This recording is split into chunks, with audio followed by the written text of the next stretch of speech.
What's up, ladies and gentlemen? Welcome to Black Man Unfiltered Network. Get your popcorn ready. Ladies, get your glass of wine together right now. Sip it, because we're about to take you on an emotional journey that you've never been on in your life.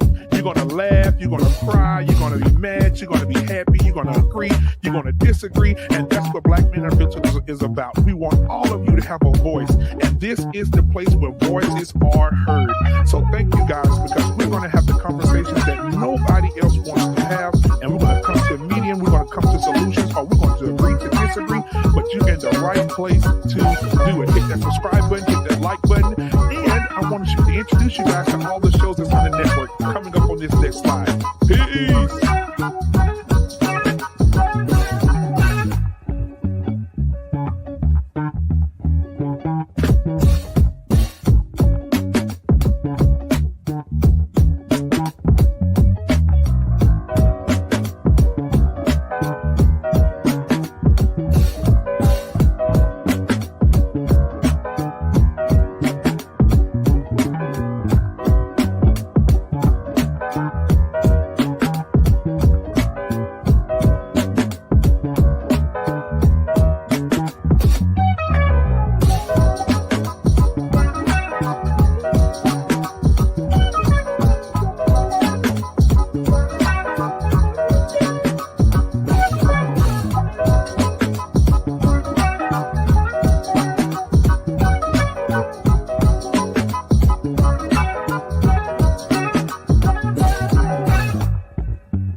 to Black Man Unfiltered. What's up, my brother? Oh my God. Listen. My man, Black Man Unfiltered. Shout out to you guys. Go follow this smart man right here. This smart man right here. Black Man Unfiltered. Go follow him. It's a great show. It is an absolute great show. Yeah, you are missing out if you are not tuned in and subscribe to Black Man Unfiltered Network. I am ready yet. Everybody in this panel, everybody in this chat, before you leave here, make sure you hit the like button. Make sure that you are subscribed, because whether you agree or not, you see that this is a higher level of conversation that we're having. So if you can hang with it, you're more than welcome to come on in and support Black Man Unfiltered and the messages that he's putting out here.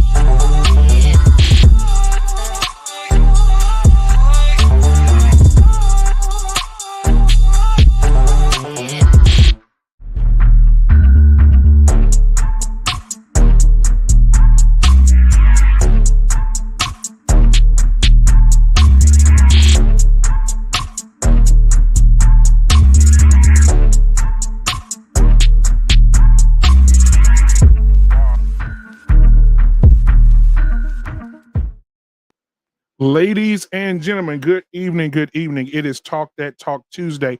I don't want to waste any time. Listen, I already see everybody in the sanctuary already. I see the mods are on their job. I see everybody here to support. Thank you guys for being here for this on tonight. Guys, I want to just jump right in it and talk about what we're going to talk about tonight. You see the name, you see the title tonight. We're going to dig deep into this tonight.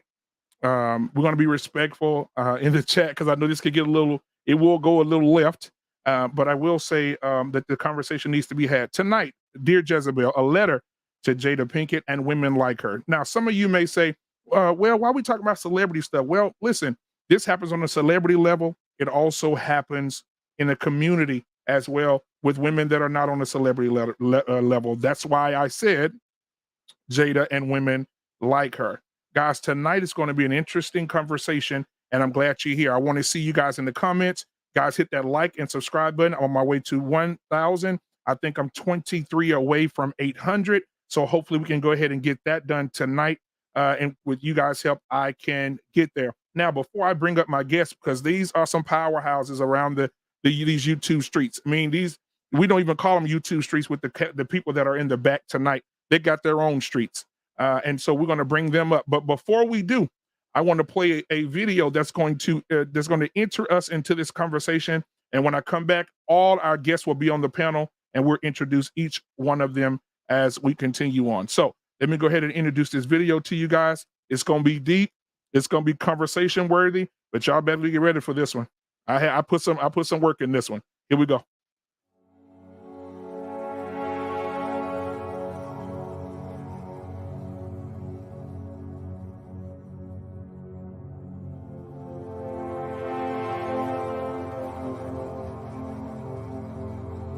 You don't know who Jezebel is? Jezebel is literally a replica of the enemy himself.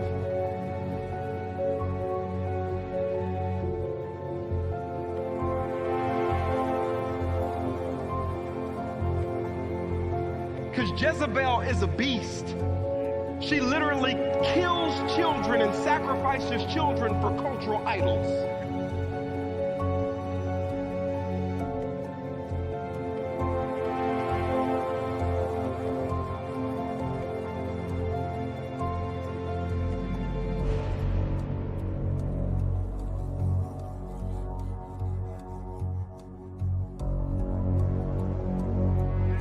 She literally is the definition of evil. She hides out in the background and you don't even know that it's her. But all of her outcomes are the main character in your life. Her job is to kill godliness. And the way that she kills godliness is a personal strike on you.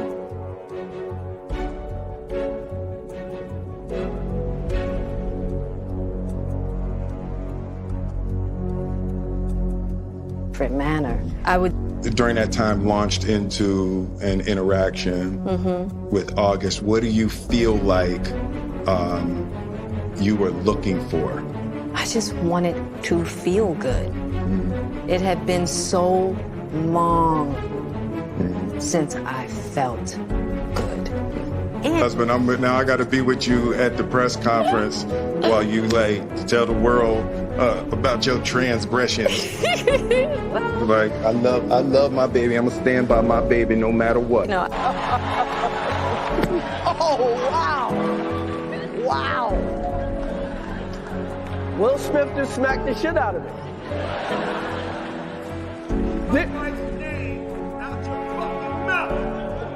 Wow, dude. It was a G.I. Jane jump. Keep my wife's name out your fucking...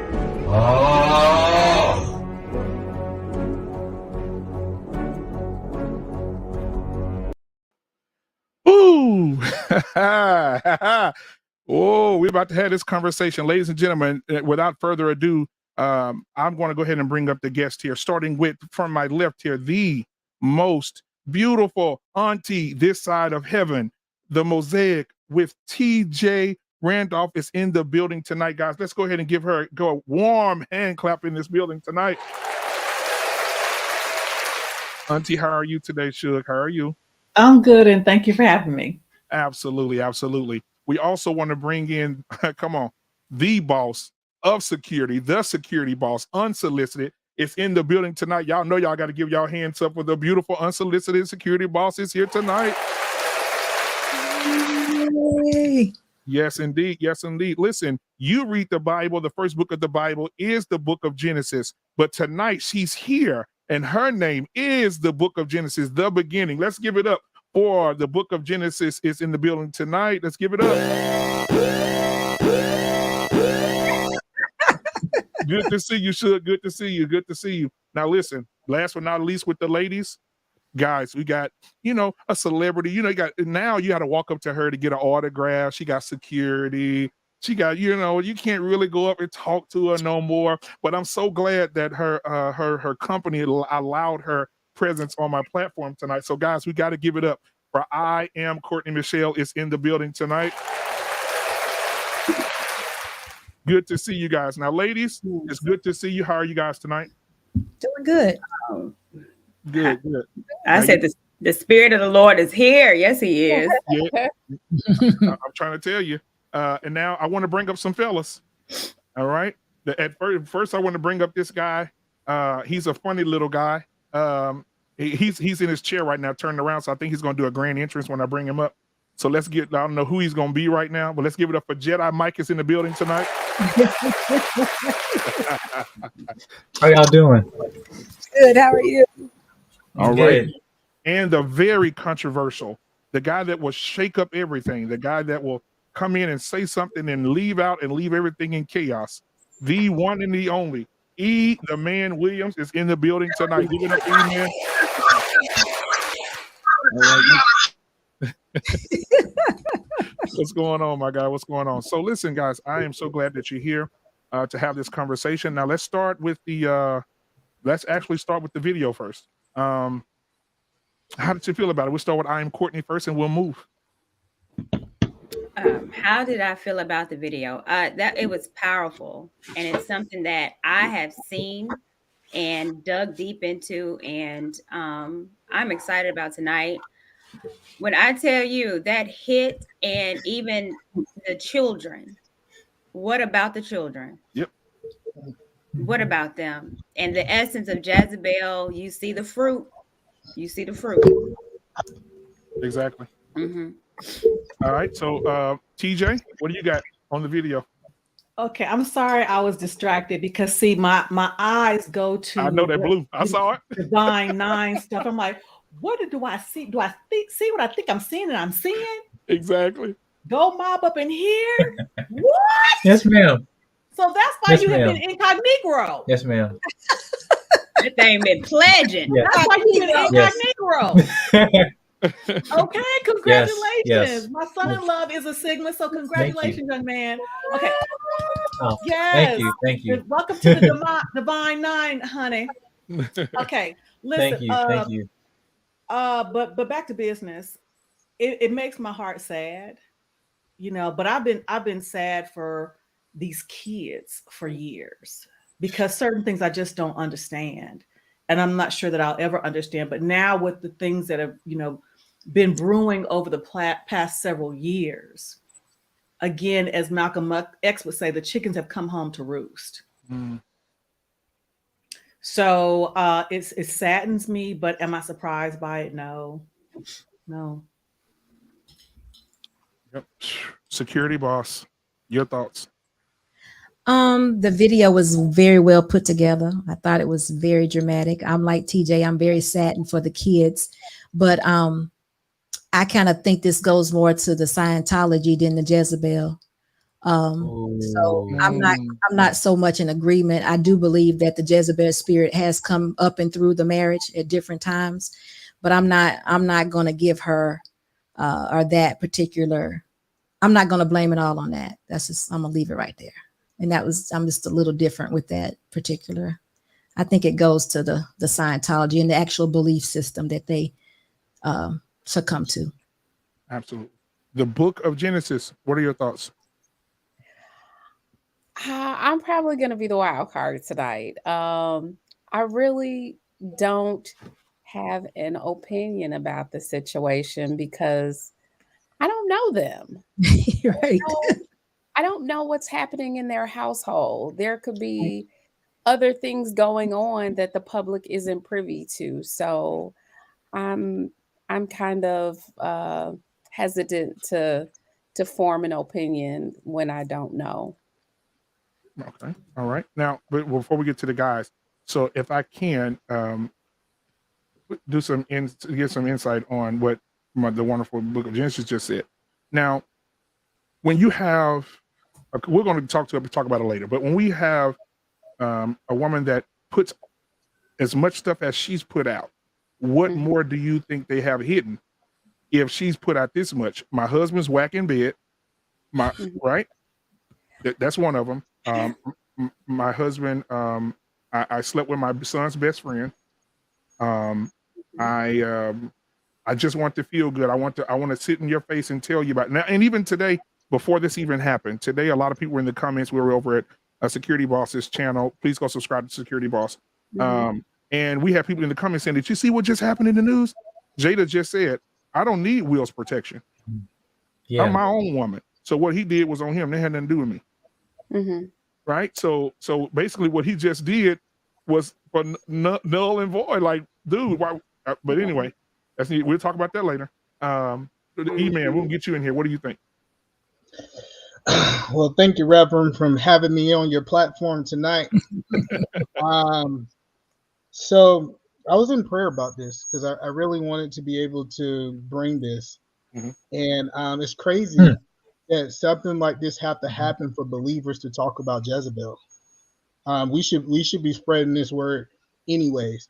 I really hope tonight that we really talks about the Jezebel. If we focus on Jezebel and not Jada, we can accomplish a lot tonight. So I know tonight I will be focusing on Jezebel and not Jada because I know what's going on with the Jezebel spill compared to what's going on in their house. So I'm excited for the conversation tonight. Absolutely. Jedi Mike? In the words of Solomon, I'd rather live in the corner of a tree than to be in a home with a quarrelsome woman. I know my comments were on Sir Hale Speaks. The actual instant, the moment reaction time it happened. But after my girl called me the next morning and I got some clarity, and after time to process this, unfortunately, these are the outcomes when you have with people when you bring these type of people in your life, especially in your own household. And as you saw, we'll comment tonight. This is also seeing how, the much as they might snare you, leave you high and dry in the moments of him losing parts of his career right now. So yeah, this is gonna be a good conversation. Yeah, and to add to that, I did see that, and I was thinking, man, Will Smith powerful. And I said this myself. He did what he did, but yeah, he's not gonna get. No, they ain't gonna take nothing from him. But then I seen they stopped production on Bad Boys 4. Bad Boys 4. They stopped production on these other movies and TV shows. They're talking about canceling Bel Air. I'm Bel like, Air. Man, wow. And then Netflix specials. Yeah, and Netflix specials, and now Chris Rock's brother and family, and they're saying, hey, listen, we want his Oscar taken away. And now today, the Oscars came out and said that we're going to consider it, basically, taking that away from him. So that one slap could really damage him. And I know the other night we had a conversation about he wouldn't lose anything, but man, I mean, they're coming for him. And especially with Chris Rock not doing anything, he's getting that love, that kind of love that says, hey, we're going to take care of you, buddy. Don't you worry about him. We're going to get him out of here. So that's my opinion on it. But the other day, guys, before we get started, please go subscribe. Mods, if you can, go ahead and put the links to all these wonderful content creators in the chat for me, please. I am Courtney Michelle, TJ Randolph, Unsolicited Security Boss, the Book of Genesis. Boy, we had a powerful conversation on her channel the other night. Jesus, she just got started and it's already on fire. My God. Either Man Williams does not have a platform. However, he does have a website. And so please, you can see it under his name, Either Man Williams. He'll be able to take care of any of your financial needs. If you're trying to start a business, anything that you're trying to do in that area, he got you. Jedi Mike, he has his own platform. Please subscribe to him as well. We have to support each other in this circle. So back to what I was saying the other day, I Am Courtney was on, And I'm normally a guy that can break down some things, but man, when I tell you Courtney broke down this Jezebel thing to the point it inspired what you guys are enjoying tonight. She inspired me to do this tonight after I saw how she broke it down. And it wasn't like a fist to the fire. It wasn't like it was just truth. And she had the words and Masterclass. oh yeah, she went to the script. She had the words. She had music lyrics that she sung. I had to cam up. Oh my God. So I reached out to her. I was like, listen, you got to come through with that. And she was like, no problem. I got you. And so I'm glad she's here. So I would like to start with what she had first and to see, and so you guys can hear some of the breakdown. You don't have to do it all, Courtney, but if you want to sum it up, you can, and then we'll move on and have that as a spark of the conversation. But I'll go ahead and when you share that, I'll go ahead and put it up there where you can do what you need.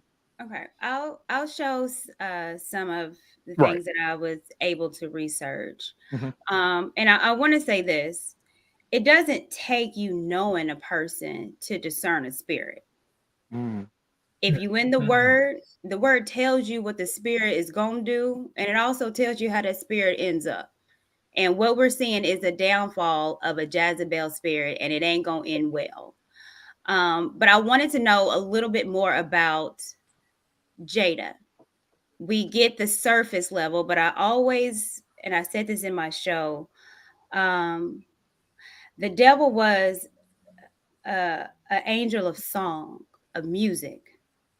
And whenever a spirit comes, and when we talk about a Jezebel spirit, it comes in beautiful. I talked about sirens.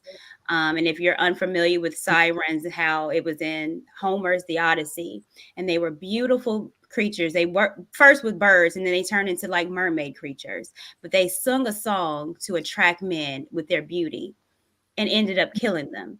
Jezebel as well killed men for power. So I'll share this and I will put it up.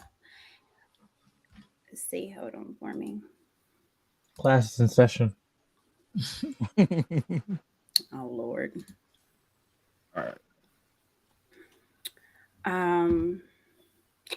I went over, of course, who Jezebel is, and we can. But what I found very, very interesting was in 2002, Jada Pinkett Smith was in a rock band called Wicked Wisdom.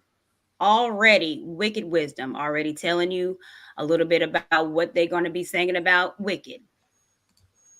That's her, the devil ears. The cover is of a serpent. See, when we start thinking and we start looking at things spiritually, and we start looking at demonic forces and demonic spirits, they tell you. The serpent is very crucial biblically, and we're talking about the Bible. What was the idea? What did the serpent do?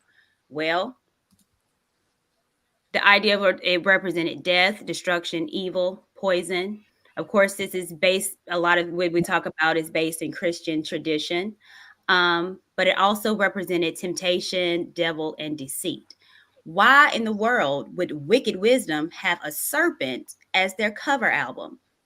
It's because they telling you. These people, and the Bible, God don't play. And these people and these demons want attention. They want to be known. That's when you go and you see a pastor, or even you can, because you have the power of the Holy Ghost, when you discern and when you call out a demon, they tell you their name. They will tell you who they are. And these people are telling us who they are. We're just not listening, or we're not listening to them in a spiritual level. We're just taking everything as surface, as if everything is planned. But everything happens for a reason. Another one. I talked about what the serpent looked like. You see it, the serpent at the end, but then the winged tails of a siren. This woman is telling you in broad daylight who she is. And this is that Jezebel spirit. That's a siren. Again, it's very synonymous to what she has also in her music. I started looking, well, that's going over sirens, but then I just pulled up, and we can go over some of her lyrics and the stuff that was highlighted. And again, she wrote these. This is her band. And the highlight is of something inside of me is pissed. Something inside of me could throw a 10,000-pound fist. Something inside of me is so incensed. Something inside of me could break that motherfucking neck. What's inside of you? What is it, Jada? She keeps it going. Blood all over me lyrics. And these, I love your pain, how it makes me feel inside. I love your pain and how it opens you up so wide. If you go down, that's highlighted. I love the way you feed my hungers, my hunger, my greed. What are you telling us, Jada? That you feed off pain? That you have such an incestuous hunger? That you're in greed of hunger? So this means that it's not going to stop. And I know they've been together for a while, her and Will. But however, this spirit grows and it grows and it grows until it's rebuked and cast out. Cruel intentions.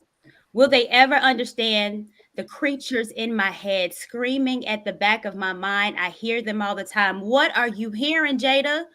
These are spirits these people have. And if we're not going to look at our music and look at these artists that are producing these music that are telling you that they're demonically possessed, what creatures are in your head that's telling you stuff to do? She's already in 2002 has been telling us. We just ain't listening. And, you know, this rock music, Black folks don't really just listen to that. And so this was brushed under the rug, I think a lot of us. It was like, Jada got a band, okay. But we didn't take the time out to listen to what she was saying. It's not all that she's saying on the table talk, because she said a whole lot of stuff, but it's also what she is saying when she's at home, writing her lyrics, what she feels. And this is what it is.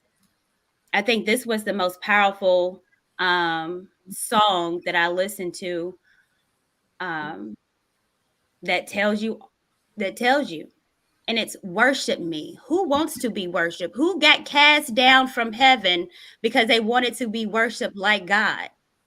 Who is the prince of the airways? Worship me. I'll let you stay if you behave and do exactly what I say. You got to worship me. Take time to recognize this power you will not defy. A defiant spirit, a powerful, defiant spirit. This power you would not deny, okay? I won't lay down here until this point is clear. You know that truth is something you can't approve. That's interesting too. You can't approve it. It's there. It's not for you to say yes or no, baby, because you gonna worship me. Any deity would tell you anything that gets possessed or tries to have a possession on you, it's not gonna take no for an answer, especially if you're not sound-minded in the word of God. Let me continue. You would tell me how you see it. I would tell you how I want it. You would tell me how you feel it. I would tell you how it's going to be. She's telling you right now. And these are her words that she is telling you. Why aren't we listening? These words ain't for play. This music ain't for play. And I know there's a lot of times that people, you know, in the church and the chanting and when you sing a song and how it gets in your spirit. Think about a woman listening to this, a young girl listening to this song, worship me.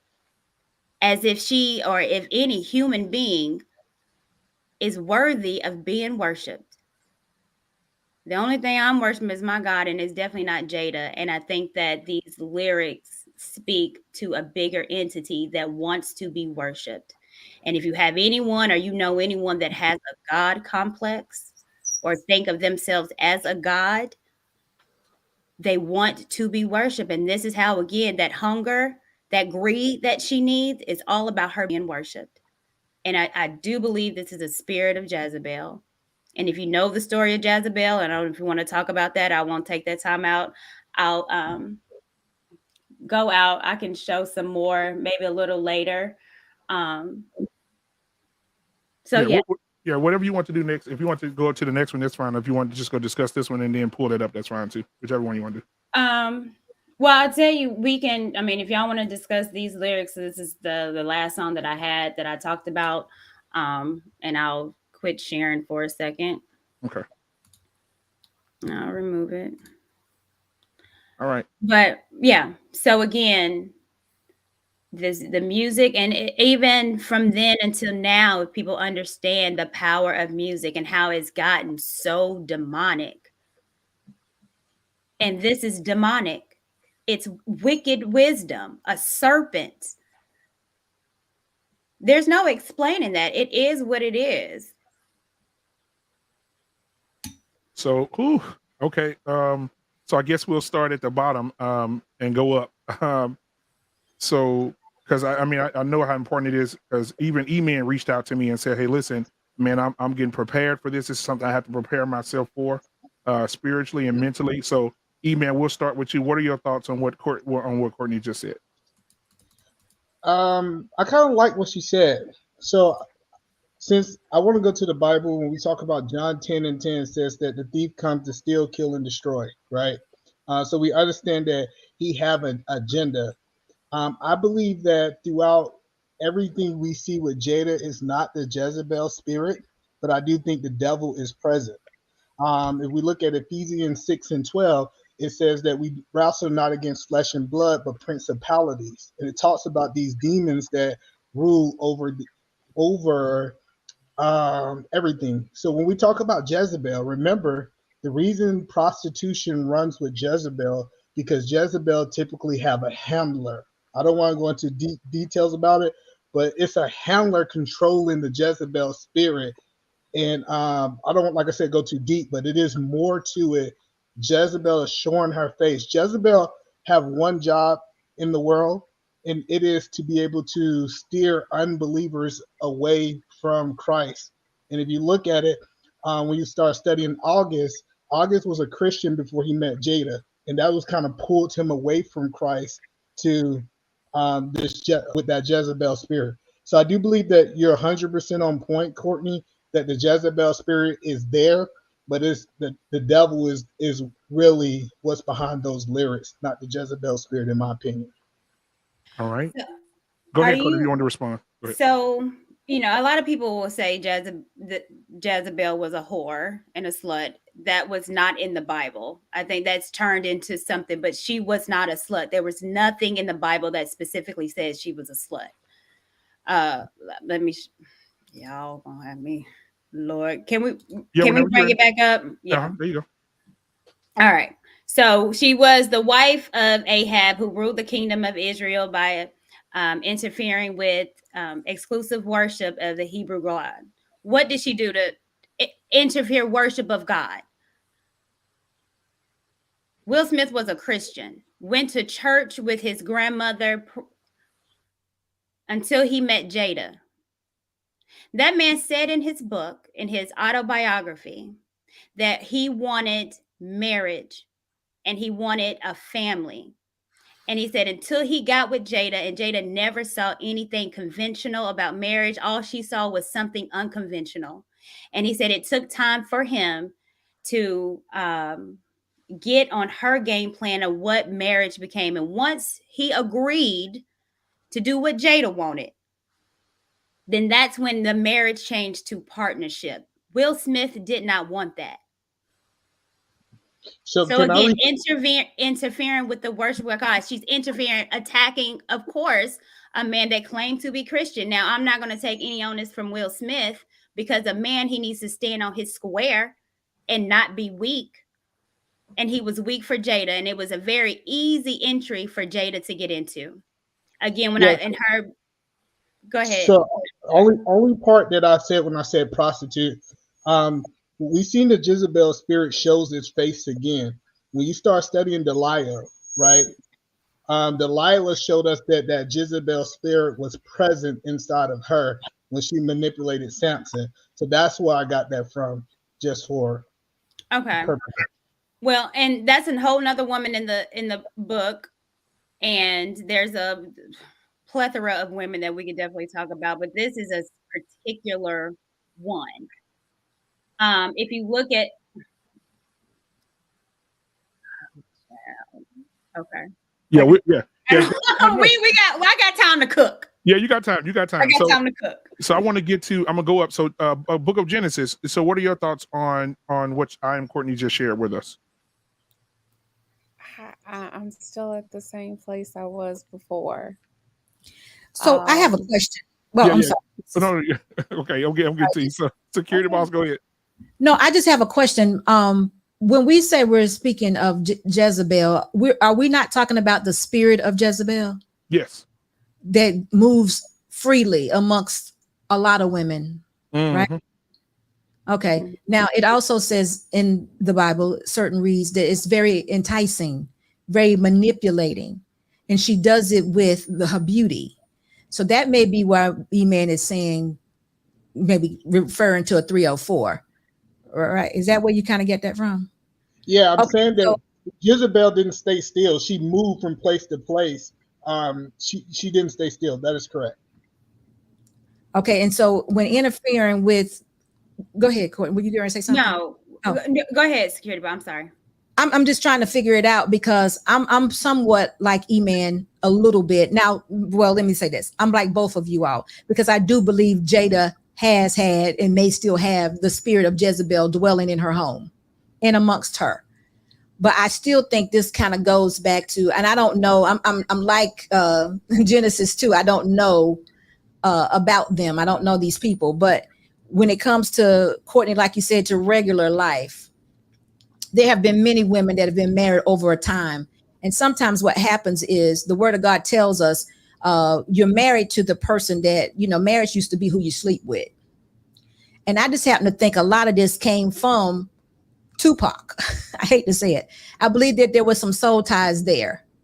There was some bonding there that never got interrupted or displaced. I think a lot of it happened there. I think a lot of her problem happened there. I don't know how her and Will got together. I don't know of Will. I mean, being Christian, I know of Scientology. So I'm saying I don't know. I just think a lot of things changed within that marriage, and a lot of things happened that we don't know about.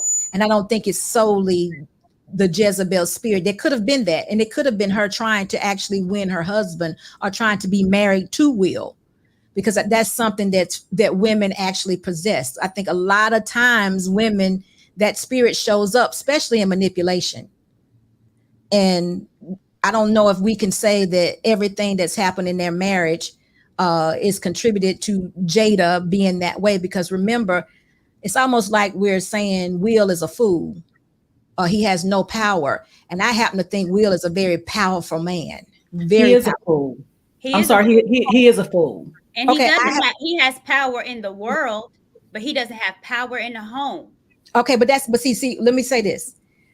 I happen to think, and this is my, because I've been married for so long, I'm just saying how I'm talking to you about influence. If the man who is in power and who is the leader is powerful in the world, then that's how my home is being operated. My home is not being operated in holy Christ. There's nothing holy about it. If I'm entertaining open marriages, if I'm entertaining whatever it is, if whatever I want, I have the access to get it, that's also something that you have to consider. I mean, that's something I would consider. And they've been married for so long. He's had every opportunity to nip it in the bud, to leave the situation. Jada is his second wife, not his first. It's just a lot of things I think that we're not considering. I'm not saying that I'm definitely not saying he was right. It's a lot of things she's done and said have been totally incorrect, but everything that he could possibly have done and said has not come out and probably won't, because that's what power and access gets you. You don't hear about it. So I don't know about him beyond what, the things that we hear, but I know, like I said, that they're very heavy in Scientology. And I don't think it was a Christ-led household. And that was his choice to lead his home however he wanted to lead it, because it doesn't have to be there way. Neither party had to stay. You always have an option to leave. Right now, can I say this real quick? I'm gonna put some input in there real quick. I'm gonna let Auntie TJ go. So I was gonna leave this verse. I was gonna leave these two verses out, but I knew somebody was gonna DM me and say read it. So I'm gonna read it. But this is for the people in the chat.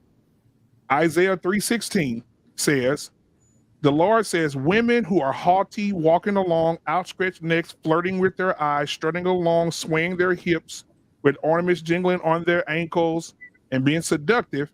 This is the verse that everybody's talking about. The Lord will bring sores onto their heads where they would have to shave their heads bald. So that somebody wanted me to read that in the chat. I'm just going. Okay, now Auntie TJ, go ahead. Go ahead. Wow. Yeah. Well, I was just gonna say I think based on some of the things that he's revealed in his book, and I haven't, read it, but people have been sharing excerpts from it. It is clear that he acquiesced to her desires from the onset of that relationship. I pulled up an interview on CNN that she did with Piers Morgan in 2011. And she talks about how, because he asked, how did you end up falling in love with Will? And this goes to the heart of kind of what he said. She said that he came into her life when she was going through some really serious things and she was in a really down place in her life. And that he saw some beauty in her that she didn't see in herself, and said, he saw a diamond in the rough and I'm going to dust you off, girl. I'm going to make you shine. Well, it is obvious that she suppressed herself for many years, because I'm looking at the picture of her in the interview, and her countenance is completely different than it is now. Her countenance. But then also let's talk about even what's happening now with that Megan Good. I understand that she just came out with a new boyfriend that's a quote unquote bad boy. So again, I think her nature, very similar to hers, was she tried to be the wife that he wanted her to be, but her nature reared its ugly head, because again, when you look at the video, and I'm not even her husband, and he asked her, about this entanglement, what were you hoping to get out of this? I just wanted to feel good. I'm like, excuse me, I'm right here. I'm right here. So you mean to tell me you're gonna go to someone that's our son's age to feel good about yourself? No. So I submit to it. Hold on, I'm not done yet. Let her cook. I submit that again, he acquiesced to her, because again, even going back to the lyrics, something about the authority you cannot approve. He couldn't approve of the lifestyle, but he wanted her. He had to say, let me save you, let me help you complex. Her own words said it. He saw, I'm gonna dust you off and make you shine at his own expense. Because again, let's talk about the fact that he wants a family. So I have relatives who have said divorce is not an option. I'm like, the hell you say? I'm not gonna be up here, you dragging me and my hair's falling out. Everybody to each his own. But divorce is an option. But for him, apparently it isn't. But let's look at the cost he's paying for it. And I'm done. Now, let me ask something before E-Man responds. So, also in that, I think it's Jada's book, maybe, Jada said these words. She said the worst day of her life, two of the worst days of her life, is when Will threw her a birthday party. And Will said he was excited. He did videos. So all this public display. So guys, go watch it. So he said, man, it took me 3 years to find the stuff that Jada likes, take her to the place she wants, and I'm going to surprise her. And he surprised her, and she told him these words: I don't want none of this shit. What are you doing? Like, cancel this, cancel the flight, cancel this. This is my birthday. I want to do what the hell I want to do. Right? And that's when Will said, okay, well, I'm going to allow her to be free and to make her and get her own happiness, right? And then she said the second worst day of her life, well, that was the second. The first worst day of her life is on her wedding day. She said her mom said, hey, this is a good man. Why you want to marry? She said, I really, at the last minute, I really don't want to be married. She said the day they got married, the tears you saw were not tears of joy, but they were tears of sadness, because she did not want to marry that man. Marriage was not in her view, but she did it because at the time he wanted to be married. Her mom said, hey, this is a good man, marry him. Now, who puts that out in public like that? And just I don't want them. You go ahead. I got those quotes pulled up. Oh, you got it. Okay, here they go. Yeah, hold on one second. I'm gonna let you cook. Go ahead, E-Man. Go ahead. Just before we go there, you got to understand who King Ahab was. Okay, if you look at 1 Kings 16:30, I think 30 to 33, the Lord said that King Ahab was the evilest person that ever ruled that kingdom. So we got to evaluate the man because he was already evil. That king was evil. And Jezebel was not trying to control Ahab. She was trying to influence him to serve the god. It was a god. It's a god called Baal, Baal, right?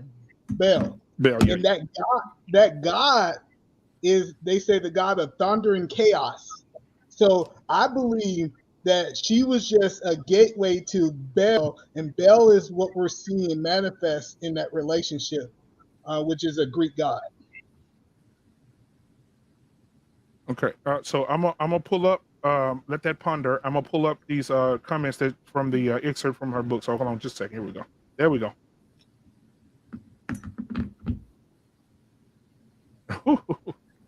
I never wanted to get married, says Jada on Red Table Talk, but my mother was like, "You have to get married." So I said, "All right, maybe it's something I should do." I cried all night long. She explained. I was like, "My life is never going to be the same." It was a horrible wedding. Jada admits about their December the 31st, 1997 wedding. I was so pissed. I went crying down the freaking aisle. I cried the whole way down the aisle. However, Will admits he always felt the opposite of Jada completely regarding marriage. There wasn't a day in my life that I wanted anything other than being married and having a family. Will counters. This is oh, that was the last name. This is about her 40th birthday, and and this was in his book about it. You're right. He started planning her birthday when she was 37, 3 years to her birthday, and he had a 3-day weekend. Shut down hotels. Family was invited. It's Friday night they had some planned, but that Saturday night was the big party. Mary J. Blige was going to be there. He did research to find her lineage from since slavery and who her people was since slavery. Again, 3 years of researching, finding her lineage. Her grandmother died, I think it was a year prior to her birthday. This man was able to find voice recordings of her grandmother that was passed to put it in this display for her birthday because her grandmother was very, very influential in her life. This man did this for 3 years. And the thanks that he got. She's like, it's my birthday. She told me that the party was the most ridiculous display of my ego. Crushed, right? So this day I know it was crushed because it was true. She's so powerful that something that was supposed to elevate her, she was able to switch it. And his weak little minded Will Smith is to her, blamed himself.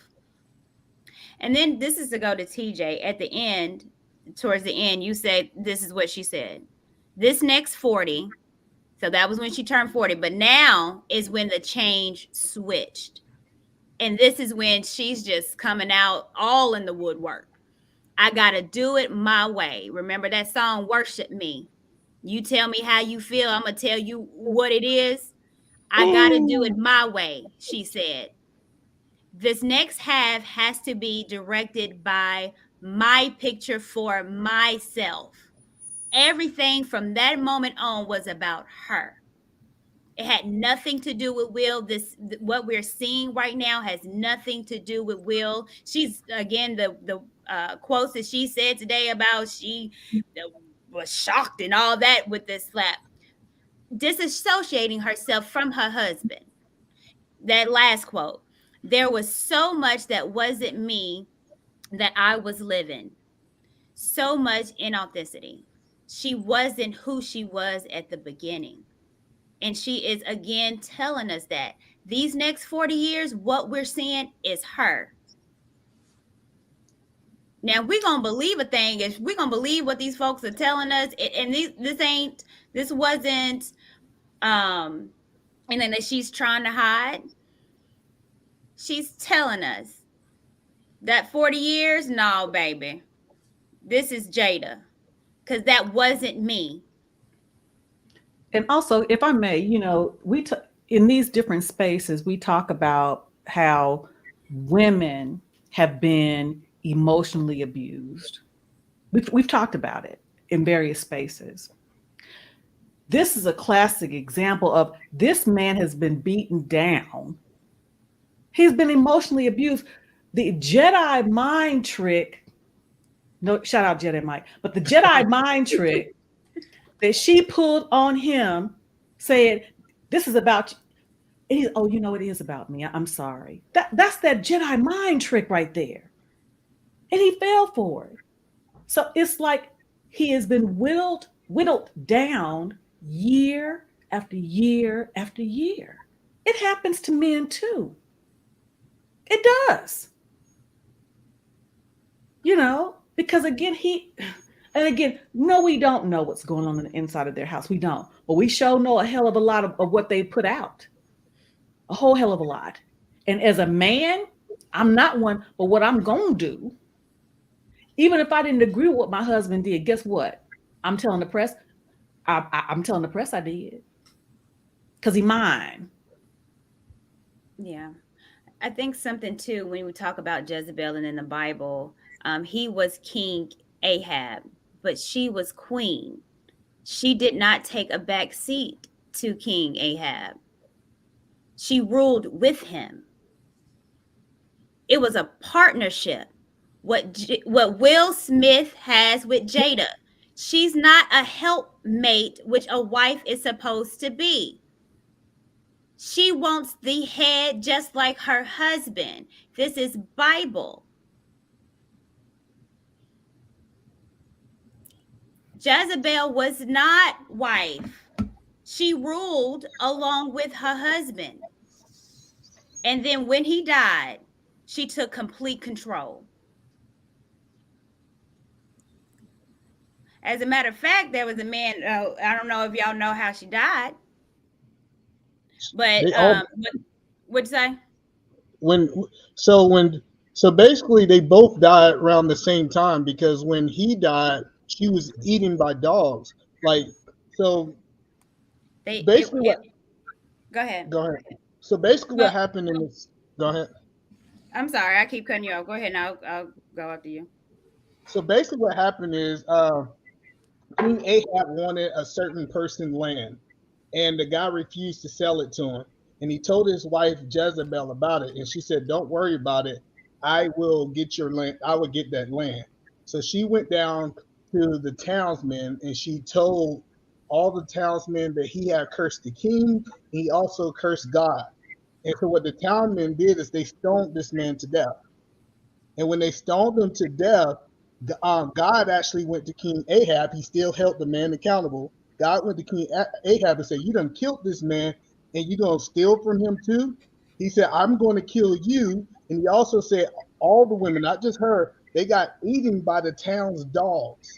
So they all died together because of the killing of this man, and she was eaten by dogs. She didn't rule after she was killed because of that situation. She ruled after him.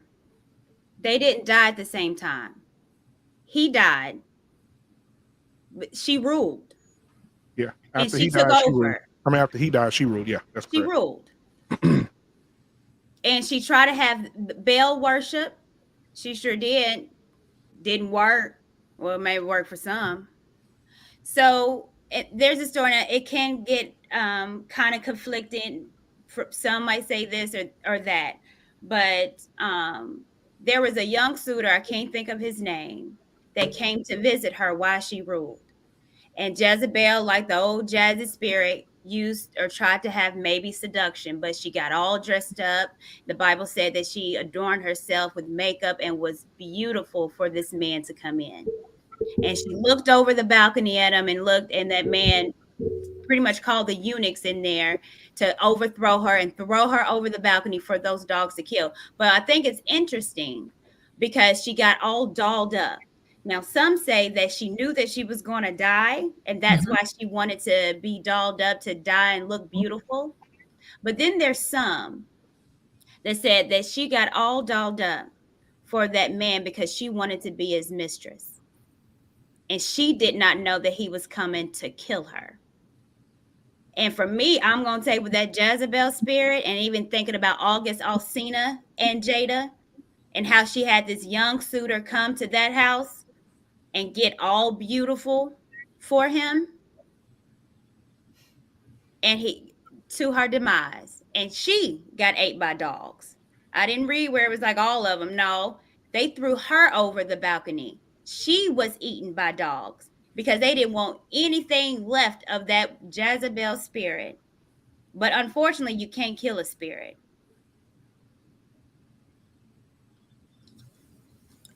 All right, so Book of Genesis, go ahead. I just I just can't let Will off the hook. First, let me say that I'm not condoning anything that Jada has done, because I definitely think that there have been some wrong things done in the marriage. Situations have been handled poorly.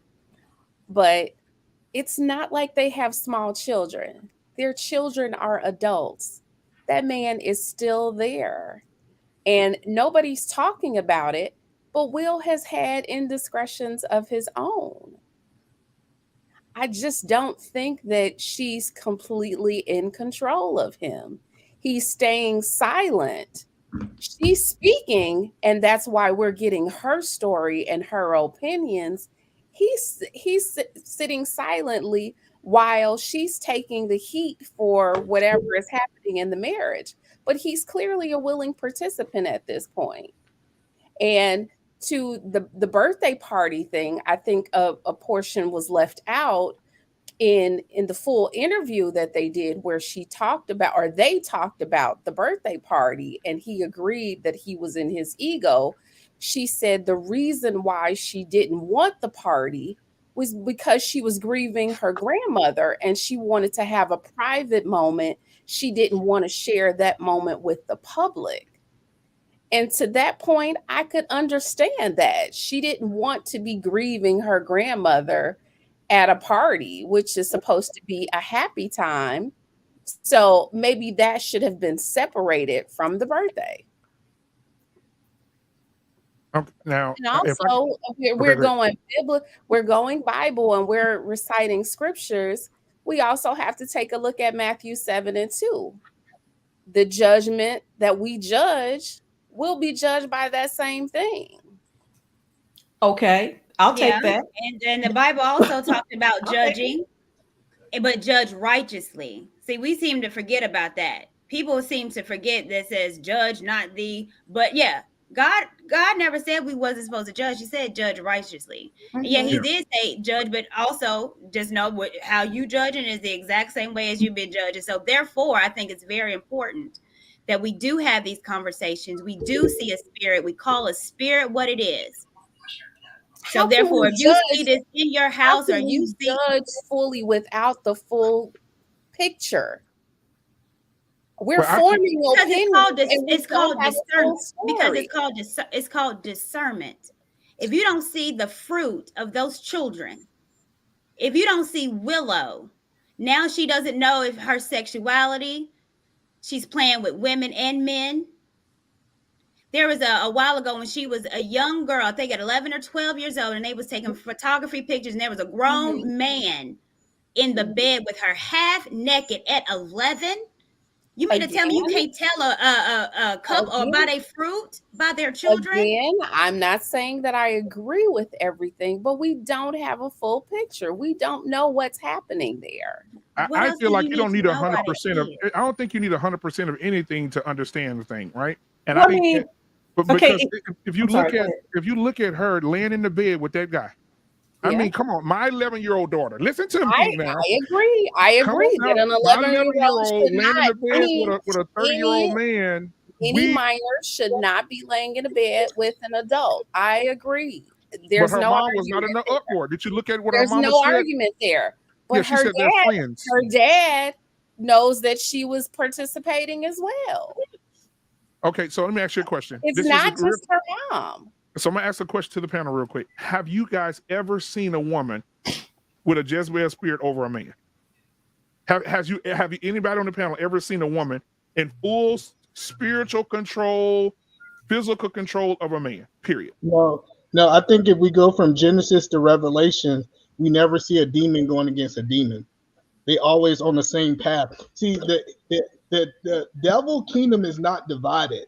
They're not going against each other. They're moving in the same direction. And there's nowhere in the Bible that we see that demons are trying to control each other. They're both moving with the same agenda. And the point that we're trying to say is that we believe that there's demons inside of Will in Jada, and they're moving together, and it's not one controlling the other. That's all I'm saying. Okay, so let me give you an example. Let me give you an example. I used to sell cars, right? And I tell a story a lot. I used to sell cars a long time ago. I was 23, 24 years old, right? And when people come in, we were taught to look at people, not what they wear, not how they move, because the people can come in with tore up clothes on and buy a nice car because they work. So I brought the people in, and the guy said, "I'm here to buy a car for my wife," and I'm treating this man like he got his AARP card, right? So I'm like, "Okay, sir, come on in." You know, he walking slow, I was like, "Come on in, have a seat, take your load off." He said, "My wife will be here in a minute." I said, "Okay, cool." His wife comes through the door. I said, "Oh, he got him a young one. Look at him." Okay. So I'm in there doing the credit application. I said, "What year were you, what's your birthday?" February the 14th, 1977. I said, "Okay." I said, "Man, what's your birthday?" November 22nd, 1977. I said, "Y'all the same age?" She said, "Yeah, we're the same age." And at that moment, I started paying attention. And that man looked like everything, his spirit, everything about him was just drained. Everything that I came out, he told me before she got there, "These are the payments I can be at. This is what I can afford. My wife needs a new car." When she showed up, his whole spirit changed. When she sat down, everything changed. He knew he couldn't afford it. And when she came in and I presented the paperwork, I said, "Listen, this is what you're going to pay, 36 months, 48 months, which one you prefer, blah, blah, blah." He looked at it. He looked up at me. He telling me with his eyes, "I can't afford it." His wife looked at him, gave him that look. He said, "We'll take the 48 months, $1,078 a month." She said, "Yeah, that's what we'll take." She said, "Oh, and add the warranty on there, add the gap insurance on there, add the tire insurance on there. What else? Oh, do you guys have, oh yeah, can we get all changes for a year?" She was adding, he was just sitting there like this. Well, I think you missed what I said. No. I understand what you're saying. No, I feel what you're saying. What I'm saying is I've seen women that a man has a whole, have you ever been around your guys and the guys are talking and when the wife show up, his whole aura change, right? You can tell the men that are controlled by their women. It's called henpecked. There you go. Let's take it old school. Why don't we? Yeah, that's it. I get what y'all see. I get a demon controlling a person. I'm not saying that. What I'm saying is demons don't control other demons, and I believe Will Smith have demons and Jada have demons, and they move together, not against each other. I'm not saying that demons can't control people because they can control people, but I think both of them have demons that's moving in the same direction, in my opinion. Right, but there's only one, and you're right. I agree. I think demons move cohesively together, but I will say this: there's always a leader, right? There can be 1,000 demons, but there's one, right? There's one leader, right? And so, and a lot of people say the devil, but what we don't understand is the Bible says, if we go to Genesis, the Bible says that the devil, Satan, was created. They didn't have Satan though. It said Lucifer, the bearer of light, the man of song. He was a songstress. He wrote songs, beautiful, kept heaven banging every day with their soundtrack, right? So he was good. And then it says that he was the most beautiful angel God ever created. So now he's beautiful. He knows how to sing. He's leading the choir, and then he ends up getting jealous, right? But when he was cast out, he had followers, right? Yeah. So he led them. So yeah, you're right. So in that situation, they can both be demons, but which demon is leading who? Well, I can tell you. So in Kings, it tells us that Jezebel's whole purpose with Ahab was to introduce her to her God, which was Baal. Baal was leading that. He was the puppet master. And so that's the point that I'm making, is that I don't think neither one of them are leading each other. I think Baal I'm telling you, I think it's another force out there leading them, if that makes sense. It's not she's leading her husband or he living that. They're both following the devil. And the devil is influencing that's the Jezebel spirit. I'm not really understanding why you don't want to call a thing a thing. What demons are is just workers for the devil. So we're not dismissing that, but they have names. These demons have names, and you got to, and they will tell you who they are. And a pastor will let you know. And if anyone has cast out, they ask at the beginning, who are you and why are you in them? So, and I think it's interesting because when we talk about this also, and when we say that the devil is here to do what? Kill, steal, and destroy. Who he here to kill? He's not here to kill, steal, and destroy like-minded devils. There be no purpose. He's trying to get his army bigger. You don't get your army bigger by playing with the people that's on your side. What you do is try to get the people that want to profess God, that want to love God, maybe confused. That's who you want to get. That's how your army grows. So there is going to be a... So real quick, I'm going to get Security Boss in here real quick. Security Boss, what are your thoughts on what you've heard so far? Well, so I guess what we're trying to say, or what we're saying, listen, both parties, well, let me just say this. Jada is wrong. Okay, so let's not get away from that. And I'm with Genesis. She's clearly wrong. But I think the part, and then E-Man is actually on track. They both are demonic. And we're forgetting that they are a married couple and they're staying within their marriage. They have become one several times. We can't forget that. That's not a plaything. He is trying to win. He is. But she is winning. But Will is trying to win, and all his efforts, that's the problem. All his efforts are being shunned by her. That's why he can't do anything right. He can't do anything right. He won't be able to do anything right. He wants her to fall in love with him, and she will not. So I'm agreeing with you on that, but Will is not absent of the demons. He's trying his hardest to get this woman to fall in love with him. That's why when she looks over at him and he's not doing anything, it's almost like she's saying, I told you, you see, you'll never be it. You'll never do what I want you to do. You'll never be good enough. I want you to be. Yeah. You never will. Tupac was, but you're not. And so his whole 20 plus years, he's been trying to reach that place with her, and he'll never be there. But he's not absent of those evil spirits, y'all. He asked for the open marriage. He participates in all of this along the way. He didn't ask for it. And we're not saying that he's not have any possession. Well, that's all I'm saying. I'm not saying what she's saying is correct, but it sounds like we're almost saying that he's some sort of a victim. But I don't see him as a victim. I see him as a major player.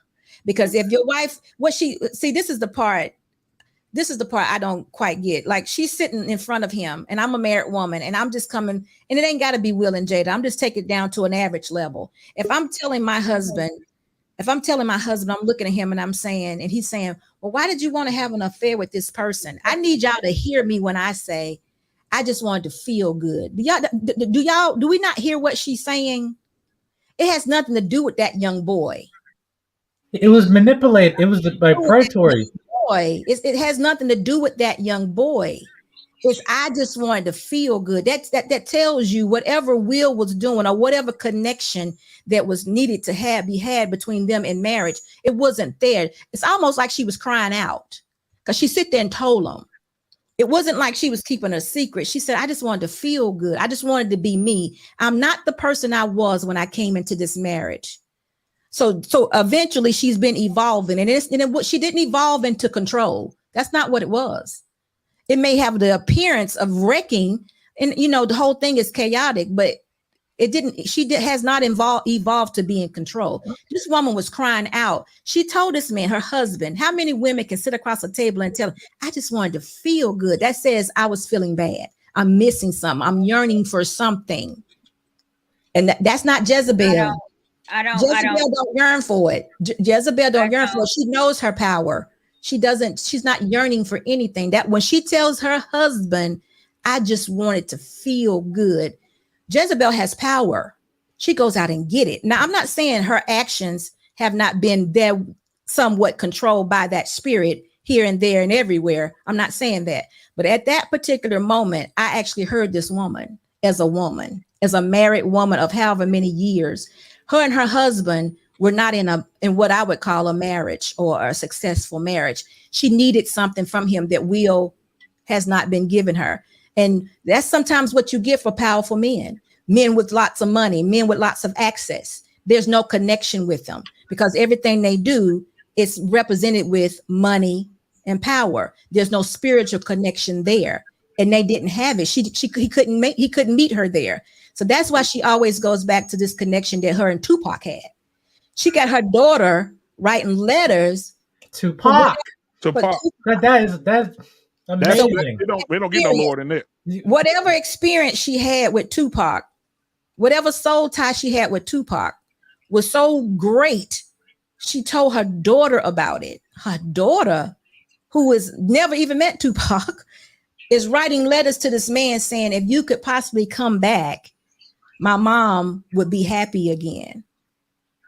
Yeah, this is a little deeper than what, it's a little deeper than what we're thinking it is. I think it's manipulation also. Oh, it's definitely manipulation. That's you're gonna manipulate your child. But yes. But here's the thing. I don't think she. Well, I mean, I don't know for sure, but I don't think she made her child do it. I just think the conversation.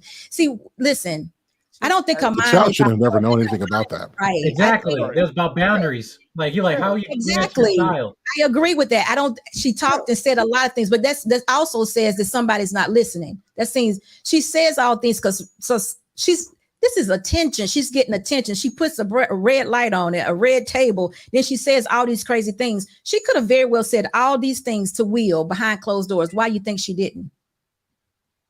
Why do you think she put him on blast? Yeah, somebody said he's the king of the air earlier. I'd love to respond. Yeah, go ahead, brother. Ladies and gentlemen, this is narcissism. Anybody who's willing to go this low to get a level of attention, and what they do is they provide examples that's so far out there that it evokes sympathy, because you can't argue with somebody who's not alive. If this man is your husband, this is the person you were with, why would you go through great lengths? And you cannot go back in history and find some place where she has spoken about Will with the same level of respect and reverence that she's given Tupac. Why? Because narcissists find some way to keep the attention on them, no matter who they have to drag, no matter who they have to put under them to get that.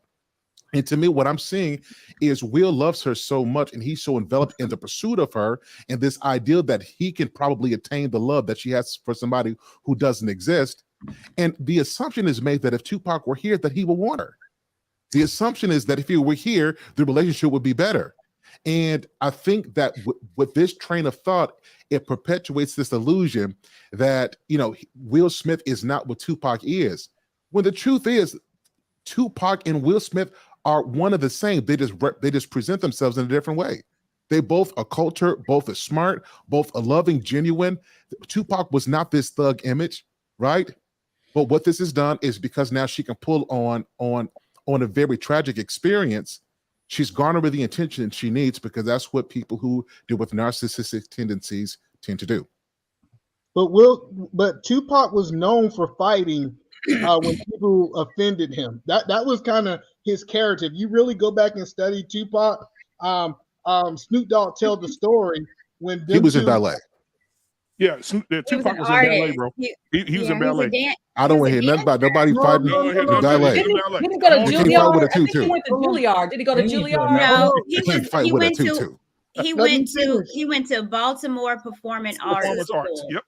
He was in a performing arts, acting and dancing, and didn't even start off as a rapper. He started off as a dancer for Digital Underground.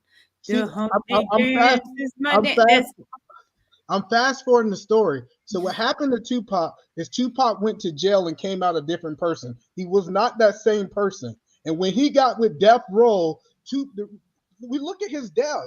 His death was him inciting and fighting, trying to defend his honor. Will Smith was trying to act like Tupac in that moment. That was how Tupac acted in every situation. He was fighting the person trying to defend him or his homie owners. Study Tupac, because that's he fought all the time for that reason.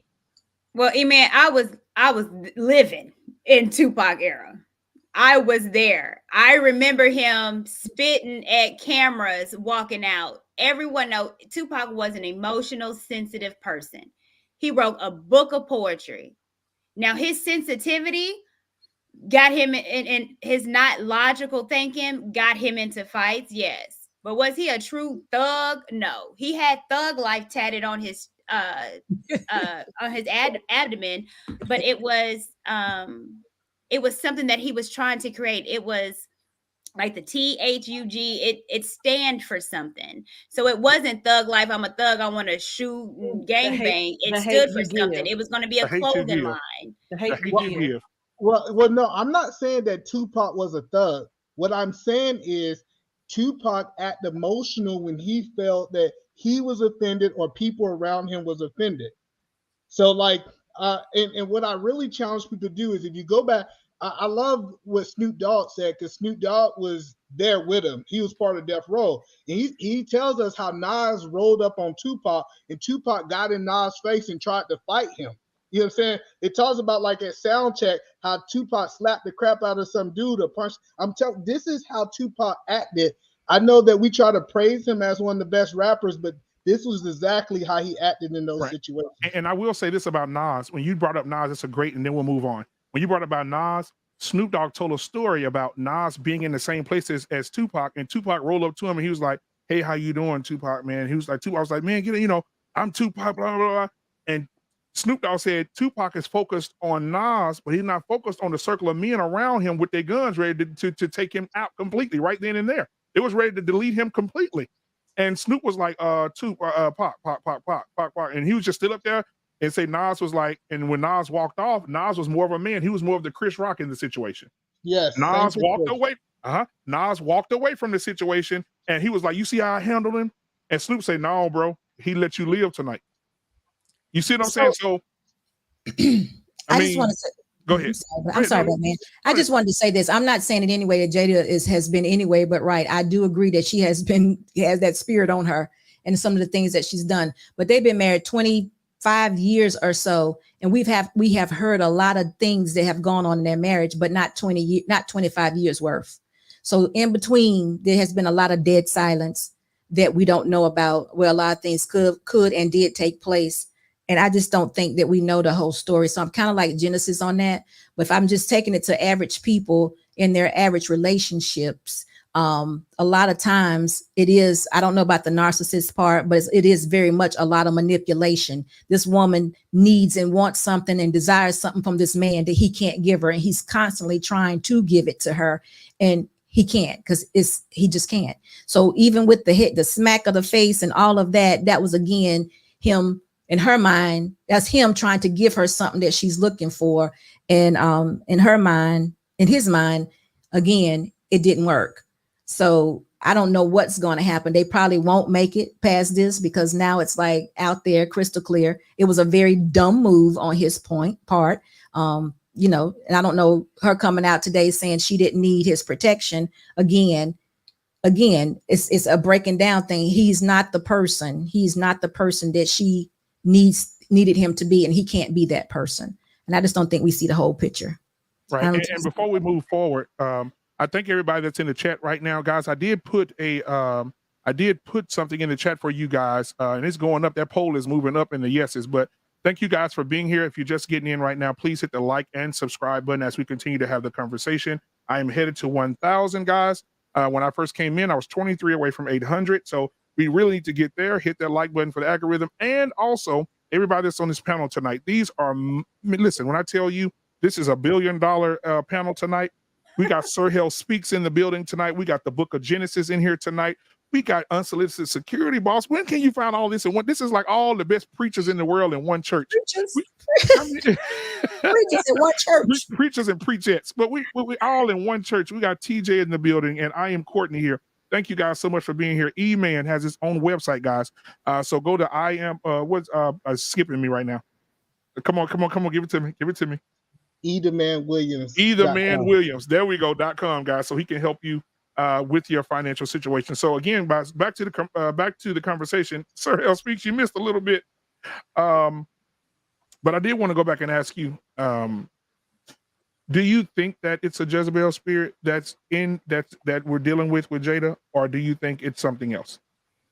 So I'll answer this in two parts. So yes, I do think that there's a Jezebel spirit, but I think her cousin is involved as well. And I think that's where it takes a turn.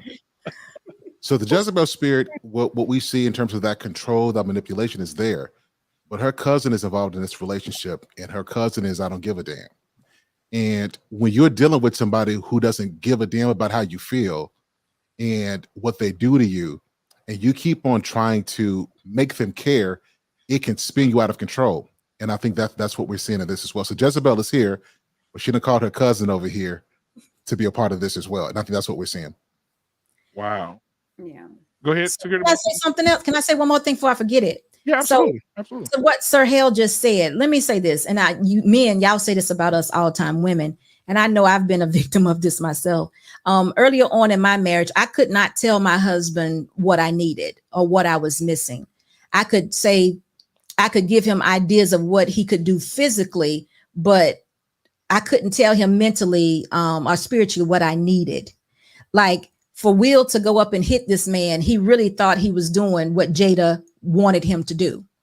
But she probably hasn't been able to explain, or maybe they haven't come to the conclusions. It's a spiritual thing that she's missing from Will, and he won't be able, or I ain't gonna say won't, may not be able to accomplish that. And I was a victim of that earlier on in my marriage, where I couldn't express to my husband spiritually what I needed from him. So he went around doing a lot of physical things, trying to please me, just because he could only hear what I was saying. I just wasn't mature enough to say what it was spiritually that I needed. And that may be a big part of it too, that she can't express herself spiritually and telling him, or vice versa, so he's just walking around trying to do things in the physical, just like the party, just like the birthday party, just like him hitting this man, all these things that he's doing in the physical, trying to please her, where there needs to be a spiritual bond there that needs to be worked on, and they just have no idea of how to create it. And I want to she can tell him that she wants more penis inside of her, but can't tell him about her, that she's missing something spiritually. Absolutely. Because that's a physical thing. Absolutely, she can. So I think no, you go ahead. Okay. I think also when we talk about spirits need to be fed. They grow. They get worse and worse. Again, the song that I read that she wrote, I love the way you feed my hungers, my greed. It's in her. And her hunger is overtaking. It's wanting to be powerful, taking over men, using seduction, using her beauty to get what she wants, and she's getting it. And it's not done. Well, she needed to feel good. She needs men to feel good. So I just want to make sure we understand the human spirit can hold the capacity of 1,000 spirits at one time. We know about this when the man that said that they said when Jesus asked a man on the coast, he asked them, who are you? And they said, we are legion, we are many. So these people can hold more than one spirit. And I think that was the point that I was trying to make earlier, that it's not just Jezebel, if that makes sense. And I wanted to add to what kind of piggyback on what Security Boss said about him actually making his own choices. Like, even if I think that slap or that physical altercation had to be in him, because he initiated the contact. He could have sat in his chair, yelled what he did, afterward, keep my wife's name out your mouth. He got up and went to him. He didn't know what the reaction to the slap would have been, whether or not there would have been a brawl that ensued after that. But he took that chance. Why? Because that's in him. That didn't just come from nowhere. So, ladies, I kind of respond to this. I think we're being a little bit naive in this situation. We are. Like, what happened there is not an isolated event. Over the years, he is at the pinnacle of his success, where he's about to be presented a prestigious honor. What he started to realize is in this particular moment, what has happened between him and his wife, he cannot escape. I think what was happening was a result of all of these layers and him saying, you know what, Chris, listen, I want this to be about my moment, not about the entanglement, not about me not being a man, not about me being a simp. Let this be my moment. And because of all the stuff that he had went through emotionally, I think this it was his boiling point, because at the highest stage, he couldn't get away from that. I think you have to factor that into the situation because it's not isolated. I happen to think that it was. I think it was. Go ahead, Security. But go ahead, Security Boss in Genesis. I think it was the reaction of many conversations that him and Jada have had where she told him he was missing it. And his second thought was, okay, I'm not going to miss it this time, because he laughed at the joke himself. He walked up there and actually smiled as he walked away after he hit the man. So that was a second thought. Him and her had many conversations where she told him, you are missing it. You're not this and you're not that. Was Security Boss now? And a moment ago, she can't talk to him. Now she's talking to him. He's not hearing her. I know. I didn't say she couldn't talk to him. I said she couldn't tell him exactly what she needed to have spiritually. She could tell him physically how to achieve certain things. Like, for instance, I used to say to my husband in the beginning, I'm just giving myself as an example because I can't express to you all either what I'm trying to say without just telling you. I used to say, because you didn't buy me that dress. You know, so he would go buy the dress. Okay, I didn't want him to buy the dress. Y'all understand that, don't you? I didn't care about him buying the dress. I could have bought the dress for myself. What I was trying to say is you didn't consider me. I needed you to think about me first, but you were thinking about yourself. If you thought about me, Will, you may have understood and known that I didn't want this party that you planned for 3 years because I may have been grieving or whatever the reason she gave. That could have been her answer to it. I'm just saying, and I could be so wrong. I don't know. I'm just saying to you, I have seen this happen. I have seen something look like this. If every time I need something from my husband, he throws money at me, money and access and power, then I'm not going to be happy with that. I want my husband. But if my husband is so powerful and has so much access that he can't even feel me at all, I'm upset about it. Now, I don't know if Jezebel would show up, but, you know, I'm not getting what I want. Can I respond to this? Yeah. The fact, I would believe that most women would show some appreciation for a man who was considerate enough, to plan this party. And it wasn't just a regular birthday, it was a 40th. It was a big deal. He considered her to take this time to make a day feel special. Now, could we say it was overboard? Sure. But certainly can't we see that he put effort into making the day special, beautiful for her, and then appreciate that? Yeah. Because I said, Will, I want you and I want some flowers. And instead of him just hearing me say who I am and what I wanted, he became narcissist and created this whole party and ego because that's what he wanted. He totally overlooked me and made it about him. And he's probably done that for the first 20 years of their marriage because he can't help it. He's Will Smith. I'm not getting it. I agree. After planning a whole 3 year, and TJ, I see you. I'm sorry. A 3 year, it was for her. He didn't put anything of Will Smith in there. It was for her. And what we're also missing too in this 40th birthday is that they had a screaming match where Willow was scared, begging them to stop. And they didn't talk for weeks. You have to love somebody the way they want to be loved, not the way that you want to love them. This is what will make men say, you know what, forget marriage. Yep. If I got to go through all of this, exactly, I got to go through these mental loops, I got to go through these gymnastics because you can't communicate with me what you want. I got to figure out what you want. If you get mad, it's my fault. If I retaliate, it's my fault. This is why men say, you know what, forget this. You don't know what you want. And when you do, I'll come back with you. If you're not going to be happy with me planning the party, I'll find somebody else who will. No. That's why I'm understanding this. She might have told him exactly what she wanted. He might have red table talk. to talk about her issues and her truths, then she can find a way to communicate with him. And if she can't, they can certainly afford a mediator. Let's come on, Dr. Phil. Come on, Oprah. Come on, Joel Osteen. Come on, somebody. That's why she has the red table talk. That's exactly why she's talking at the red table. You said it. She's talking at the red table talk for a. Hold on, guys. So in the book, she says the reason that she didn't want the party is because her grandmother just passed away and she was grieving. Watch this. It took him 3 years to plan the party. Her grandmother died a year before the party. So he had already 2 years prior of planning way before her grandmother passed away. So she might have been happy if that wouldn't have happened. I don't know. I experienced the same situation with my wife. And it wasn't that my wife. Oh, okay, I'm sorry, TJ. We're coming, baby. I promise. I just want to say this. I planned the party for my wife, and I did everything. Like, if you would have came, this is when we first started dating. I planned this party for her. I knew that she was gonna love it.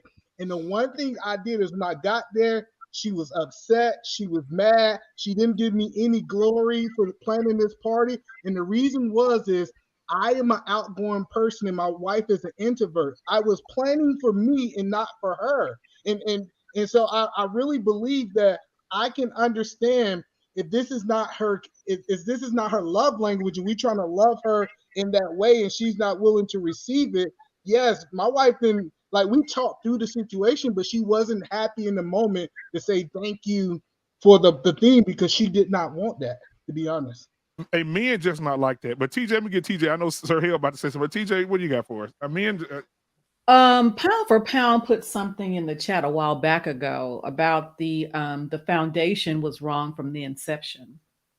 The reason why I'm honing in on that is because I did a show a couple of days ago with my daughter, and we were talking about, you know, my marriage with her father, and she said that when we got together, the foundation was wrong from the inception.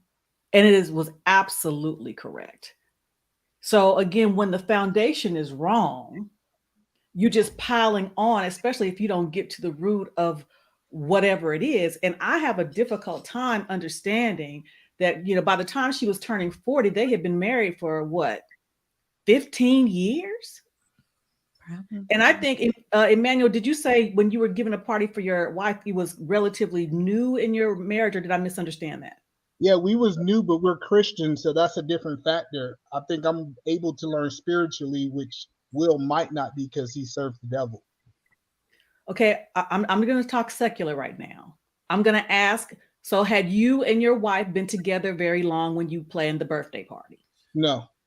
Okay, so I'm struggling with the fact that if you had been married for 15 years, roughly, that your wife, that you would not know your wife well enough to know what she wants and what she does not want, if she was not even able to articulate, because I'm sure at some point over a 15-year time frame, they had some type of discord. And I know Security Boss, you said early on in your relationship that your husband, you know, you were not able to fully articulate what you needed.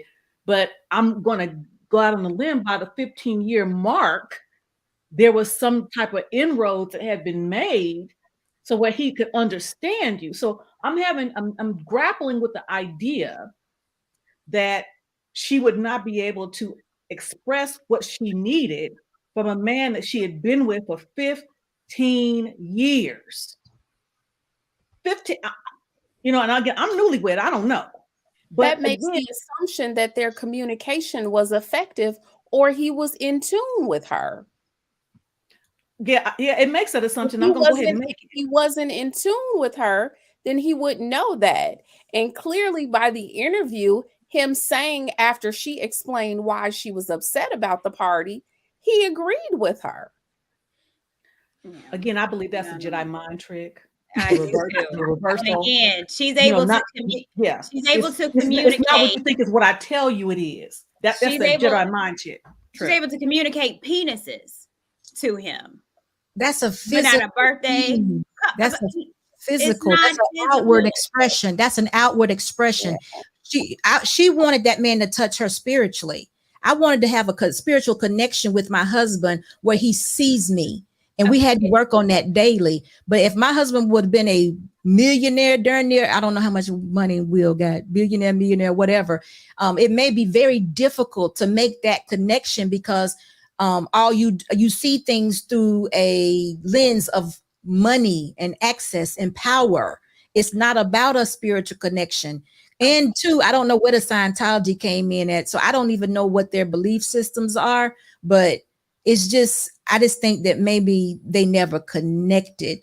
And if you keep throwing money at it, that doesn't cure it. I understand what Sir Hale is saying, but it doesn't cure the whole thing about I'm still wanting to be one and on one accord with my husband. Just my husband. Let me ask you this, since it's so spiritually placed, if that's the case, then why did she give it August Alsina? Because he's so spiritually sound? No, because that man found that spot. He connected with that woman. That's exactly what happened. Can I respond here? No, wait a minute. Please, can I respond? No, there was no money throwing. There was no money throwing. There was no money. There was no power. And guess what? I'm not saying Jezebel didn't show up, but the connection was made. And that's exactly why. So that's a good question. The connection was made. There was real quick, guys, real quick. August went there. It is documented. August said he went to the compound to be with his best friend, which was Jada, the son. And he said he went there because the family dynamic of their household provided him a certain amount of healing. He went there for healing and she had sex with him. Oh, it was all the way wrong, but that was the question. Respond? It was very wrong. I'm not saying it was right. I'm saying what she got out of it. What she got out. That man wanted her. That man wanted Jada. Ooh, Lord. He worshipped her. That's what she wanted. Exactly. What she wanted. He sure did. Listen, I am in total agreement with you. That man's heart was so broken. He said it changed who he was. He was broken. She was not right, but what she got out of it was that man wanted her. Okay, she said, I wanted to feel good. Yeah. And it would just happen to be August. It probably could have been any man. But let me ask you, since that is one thing I want to respond to this. I really want to respond to this because in my ear, I'm not sure if you guys can hear, but I heard a sound come through. Straight from Mount Copernicus. Straight from Mount Copernicus, because the truth is, August Alsina did not come looking for her. She went out looking for him. And my thing is the predatory tactics that she used to get this guy who needed some healing. She could have taken this same level of energy to connect with her guy. One thing that I don't like hearing often is when a woman finds something, it's always the man was supposed to do X, Y, and Z. If she's a wife, her job is to go on a spiritual journey. She should have been praying for her man. She should have been serving her man. She should have been planning dates with her man to be spiritual. If that means shut down other stuff to connect with him. But we can't come back here now after we done slept with your person's friend and you've got a history of doing this in the industry. And then now we say, well, you know what? I needed something spiritual and he didn't touch my spot. Well, no, you weren't in the right spot for him to touch your spot because somebody else was in your spot. And maybe that's why he didn't have access, because now Will Smith has to battle through these other soul ties that she's built with other people. Okay, but you're trying to say the soul ties are good. I'm saying it's all evil and wrong. I'm not saying it's good. I'm saying that if the argument is that August Alsina found the spot, no, he didn't come pursuing her. She allowed that to become what it was, and the same energy that she used to entertain that she could have been using for her husband. That's plain and simple what it is. Connecting at there was no connection. They had been doing it for I know it's hard to connect with your husband when you're connecting with August Alsina. No, but guess what? If what you're saying is true, there could have been several Augusts. Or was there? Is there several of August? Yeah, I don't know. She had it There's a history. There's several men. Okay, I didn't know that. There's pictures of August Alsina in her house with her son when they were 13, 14, 12 years old, 15. Come on now. And then, so you've been watching this boy, grooming this boy. Now, hold on. When Sir Hale just said something real great here. He said she has a history of this in the industry. So if you go back, and the guy in Crisscross, he was 15 years old. Jada was dating him when she was 18. So she's always had these hooks in these little boys. He was 15, she was 18. I don't know about that. But we're not saying that Jada's not foul. We're not saying that she's not foul and this is not evil. We're not taking that away from her. I'm saying to you what she was looking for. Now, in her adult life, were there other men in this open relationship that she had with her husband? Were there other men? Yeah. Can I respond to what you're saying? It was. See, this is what we do: is when women do this, we rationalize it away, we explain it No. away, and then No. and then it continues to happen. It absolutely. This is what we're doing now. We're trying to make this claim that she was going through. She needed something. She needed something. What she needed to do was be a wife. She wants Will to be a husband, but she's not doing what it takes to be a wife. If she would invest, neither of them were doing anything husband. at that time. Neither of them were being husband and wife. E-Man, yeah, we're gonna let you cook. E-Man, watch this though. I want to say this, then E-Man, you can cook. What if the roles were reversed? What if Will would have slept with Willow's friend? They were. What would We don't know just if asking he the question. Well, what if Will would have slept with Willow, a little girl that's been coming over to the house since she was 11, 12, 13 years old? And I'm saying, but would the dynamic be different? We'll be having a different conversation if it was Will having sex with Willow's friend. It would be all depending on what. Let me respond to what Sahel said. See, what we see in this relationship, it wasn't that it was Will didn't have the time. And Augustina, whatever his name is, he had the time to be there to worship her. So while Will was out shooting movies, messing with other people, because he's very clear that he was messing with other people on the red table too. He said, hey, we don't want to bring your dirt in the street. What I'm telling you is that he was available and Will was not available. That's what the point that I'm making, if that makes sense. What do you mean available? What does that mean? So when I say available, Will Smith said at this time they were separated and he was out doing his own thing, messing with his own people. We don't know if that's men or women. Most people say he was out there messing with men. And while he was out there doing that, she was trying to get a void that she wasn't getting from her husband. Remember, this is an open relationship. So what she was trying to find is someone to give her that attention, and she found it through Augustina, whatever his name is. Simple cure. You want attention? Go back to your husband. But they don't have a godly relationship. You keep making this statement like they are practicing believers' practice, but their practice is based off witchcraft. So we can't give them a godly solution for a witchcraft relationship. Like that's the biggest thing is that you say, yeah, a believer should go back to their relationship and work their relationship out. But when it's an open relationship and they out there doing whatever, that is not the principle of their relationship. Even non-believers know how to be decent in marriage. Come on, let's be real about this. Sometimes non-believers are a better example of marriage. We want to be honest with it. But that's not a good reason. But they had an open marriage. I mean, it was already. What do you expect? What do you expect from that? What do you expect from an open marriage? So we're saying that this situation, because it's open, if the roles were reversed, this would be different. I don't care if it was an open relationship. Will Smith would have lost more opportunities now. He'd have been boycotted. He'd have been called a sort of predator. The optics would have changed. It's only different because a woman did it. That's the only reason why she didn't get the smoke that Will Smith would have gotten. But majority of the people hold on for a minute. Was he not legal? He's not of legal age. He's like a little boy. He was legal. The age is one thing. The ethics of it is a different thing. Well, I first need to know how old was this young man? How old was he? He was what? I don't know how old he was when she got him, but I'm saying engaged early 20s. Right, she fed him ice cream when he was 13 years old. What are we talking? Okay, hold on, just a second. Well, I was saying he was in a relationship happened. I'm talking about are we doing predator versus right. That's legal predator is not just you praying because somebody's underage. He was 20. Predator is praying people who are unhealthy. August Alsina says, I'm not healthy and I came here for healing. She prayed on somebody who was vulnerable.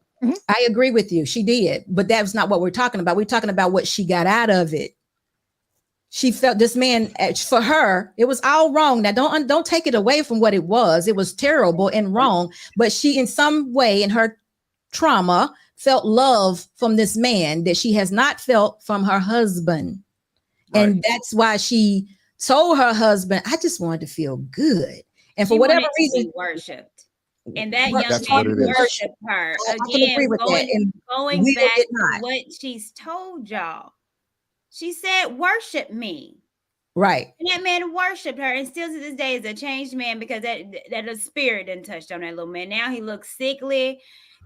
he talks in parables that you don't understand and puzzles.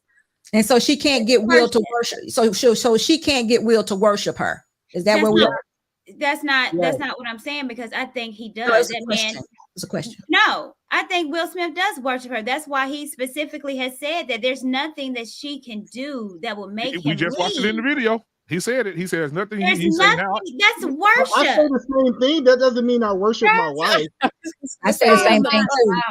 I say the same thing too. I say the same thing too. But I'm not worshiping my husband. Well, I say the same thing. Are you doing what Jada is doing? No, not at all. After penis?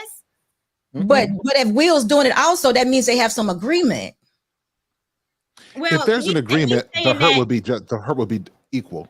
If there's an agreement there, I mean, I don't. Is there an agreement? Is there an agreement that they can do these type of things? Will wanted It's more than sex, because again, if yeah. they have an open relationship, it's obviously more than sex. This woman is openly, overtly disrespected her husband countless times.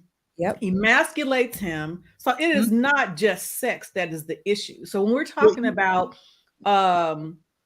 she can do nothing for him to divorce her, again, it's clear it's just not the sex, because if they agree for whatever reason that they're going to have an open relationship, that's one thing. But when you bring our inside business out to the world, that's a whole nother issue. That's it. That's a whole nother issue. But he's the one who said that we're not getting divorced. Dysfunction for life, right? Wasn't that what it was? Dysfunction for life or something like that? Bad marriage for life. Bad marriage for life. So I'm just saying we need to ask ourselves, why is it that way? Why is it bad marriage for life? Okay. It don't have to be. Look how he was on the red table talk when she was talking about it. Broken. So they wanted this open marriage, and it was okay. That man was damn near in tears, crying and hurt. Public. Because it was public. Yeah, because it was public. Yeah, he didn't have a problem with. He knew about it before they came to the red table. His ego was bruised because now it was public. Yeah, he said Augustina came to him and asked, and he gave permission. Like, what's his name again? Email. Whatever his name is.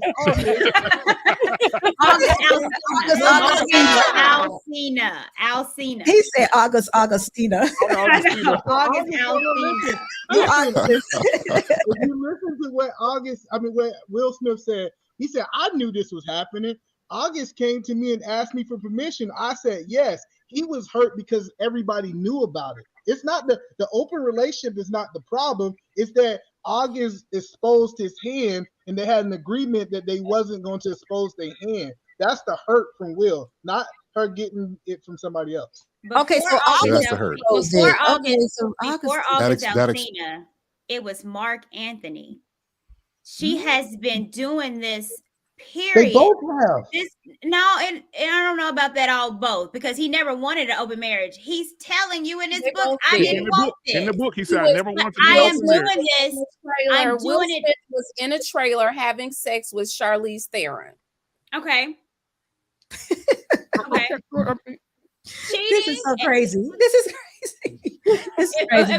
We're gonna have to be real. They live their life. They do all kind of foul things. We try to. It's crazy. The net of it is, with what Jada has done to Will, is completely undermined him as a man. I oftentimes say this: a man cheating on his woman is wrong. We shouldn't be doing that to our women. It's wrong. But a woman doing what Jada did was disrespectful, and it made you view Will as much less of a man than as he is now. Like, no one is saying Jada is less of a woman. We see Will in less of a light because of the optics, and the weight of what happens is just different. Is it a double standard? I believe that it is. That's not true. We are saying that. Less as a woman. We've been saying that. We calling her Jezebel. We're saying she's less of a woman. That's the less of a woman. That's no kind of wife. That's nothing. She's also culturally. Culturally. So culturally, we said, that's not the case. A few minutes ago, we asked, was he of age? All right. So we asked that question. But I want to take you guys to take it off Will for a second. I want to take you guys to Woody Allen. Everybody know was a great producer, is a great producer in Hollywood.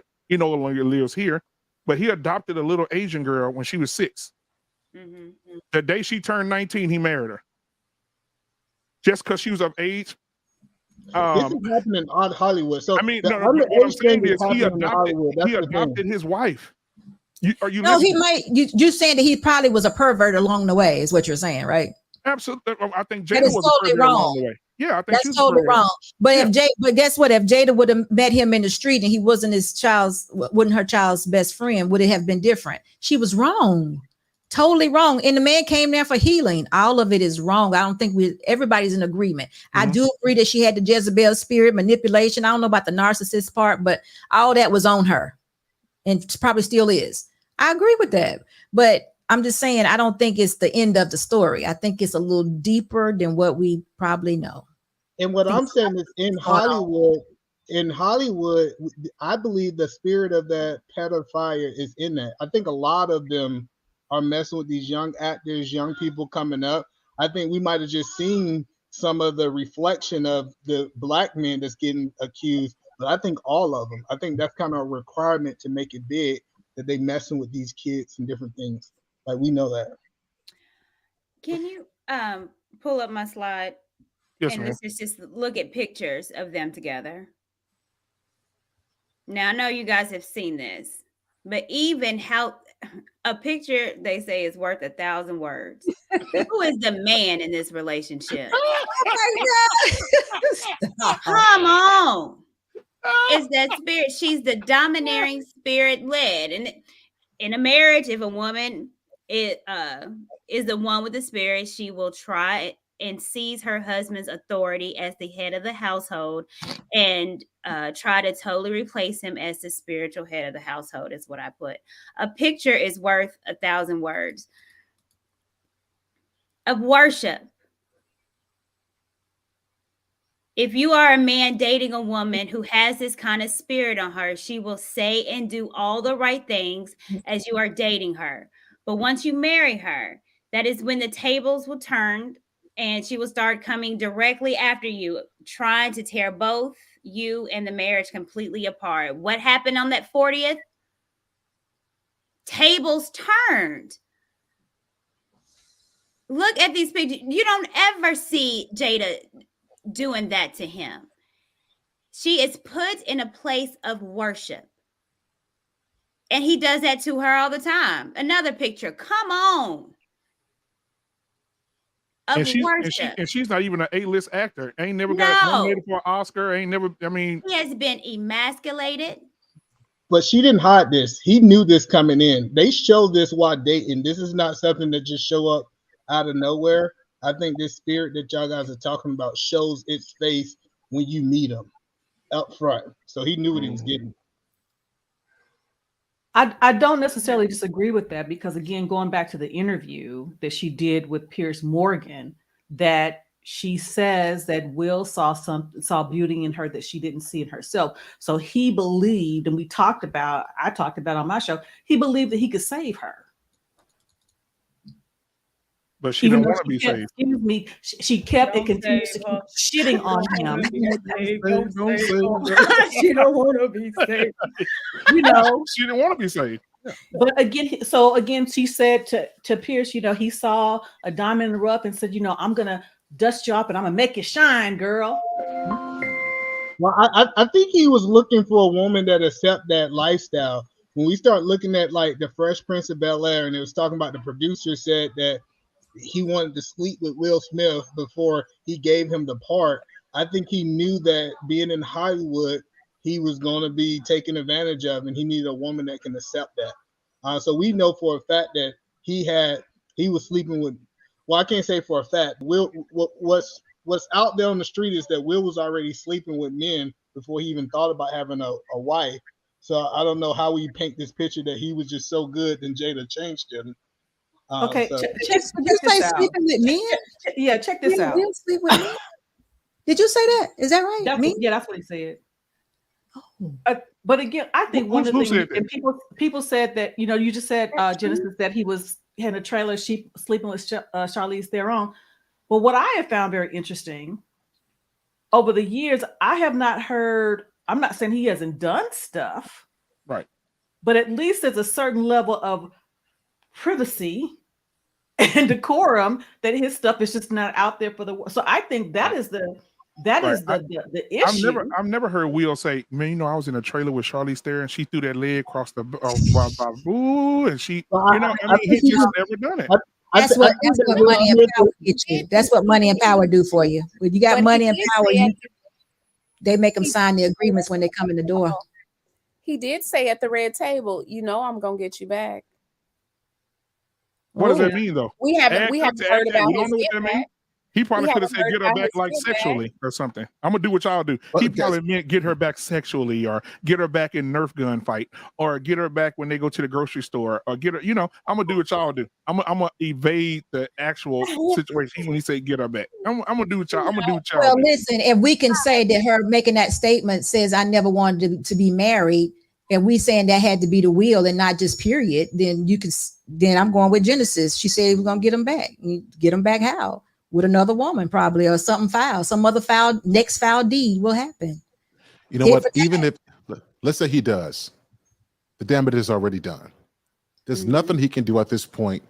When a woman wants to sabotage a man, she goes directly for his reputation. His reputation is in the toilet now. There is nothing that he can do that's going to equal the impact that she's had on him so far. That's just the reality of it.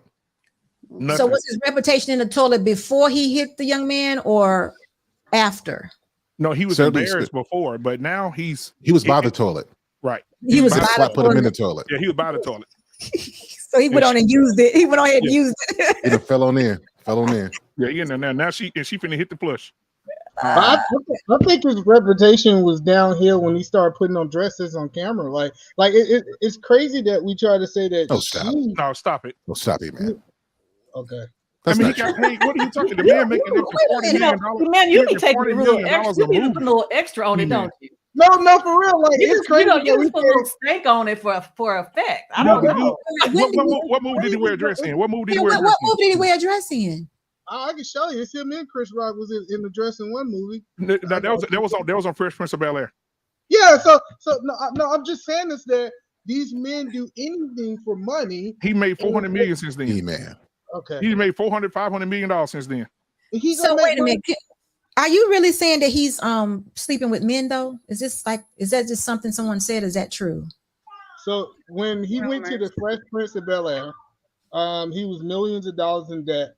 I forgot the producer name, and this is just a word on the street, right? He told him that he can get him out of debt, but he had to sleep with him. That's how he got that A-list. That's how he went from rapper to actor, according to. No, that's not how that happened. That's not how that happened.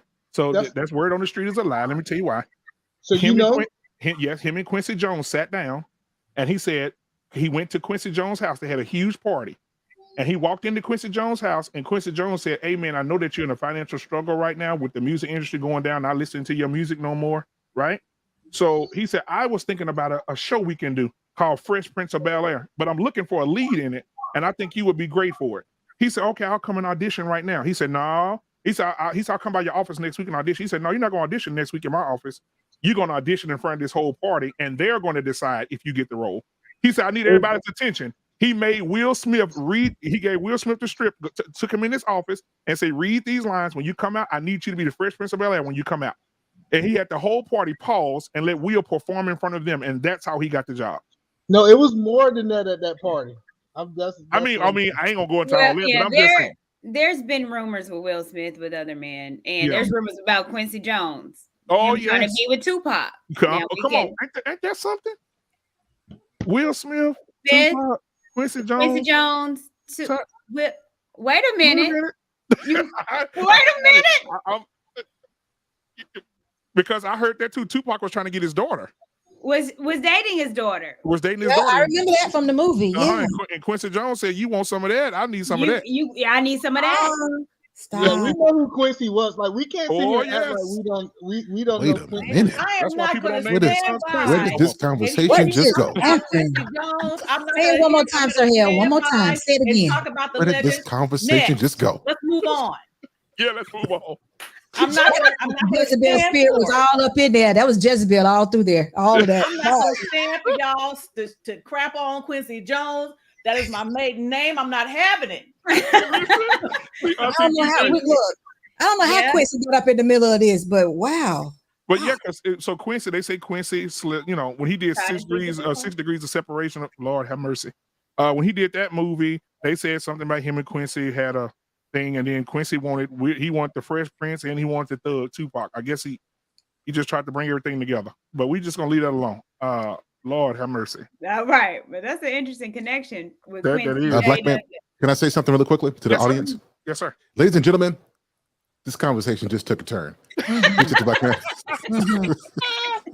So what I'm gonna do now, man, because we're about to shut it down in a minute. But what I want to do, I wanted to involve the audience, so I'm gonna bring them up one at a time. I'm gonna drop the link and bring everybody up one at a time. If you have a question, we'll give you 3 minutes, and then mods, get ready. Tick, tick, tick, boom. We give you 3 minutes. And once you ask your question, the timer will start, and then we'll have the panel answer your question. All right. So let me drop the link for you guys, and we'll bring you in. This has been a great show, man. I appreciate you guys coming in, guys. While I'm pulling up this, please subscribe to everybody on this panel. I'm telling you, this is $1 billion company sitting right here, right now, guys. Sir Hell Speaks, Big E Man in the building, the Book of Genesis, Unsolicited Security Boss, Auntie TJ, and I am Courtney Michelle. All right, so I did just drop that link, so we got to bring you guys one at a time. Come on up. Yeah. Oh man, they popping in. I think All we right, got a troll in here. Yep, I see it. Uh-oh.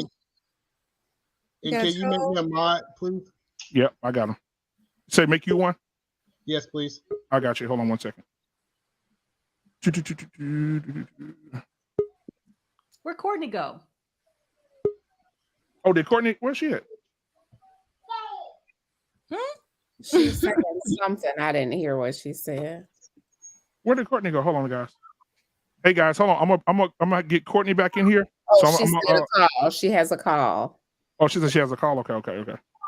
So let's go bring everybody in. Let's see. 1 second. All right, we'll go ahead and bring in the Gray Pill podcast first. My guy. All right, new to the fam. I'm gonna bring him in right now. What's going on, my guy? What's up, brother? So what you got? What you got for us tonight, my guy? Yo, first of all, how y'all doing, ladies? What's going on, Sir Hill? How are you, sir? I'm doing great. I gotta have E-Man on my show because he is very, very entertaining. Brother, you cannot be making up stories if you're not actually there in the current events, if you have not have evidence to back it up. Can't do it. But I love you. I would love to have you on. But I will ask this question because I came on at a late end when I just finished up my stream. I don't know if y'all touched that. Individually, what is your definition of a Jezebel? Okay, 30. 20. Jezebel is a wicked woman with a spirit, and it can go into men also, but it's wickedness, it's evil. Okay. Okay. Ma'am, the pretty one next to her too, on the left, top left. What's your definition of a Jezebel? Auntie. Yeah, I'm trying to get everybody's perspective on what they feel as a Jezebel is. Evil spirit. Okay. Woman with the evil spirit. So no masculine bit. Oh, no what? Just the woman, period, not a man.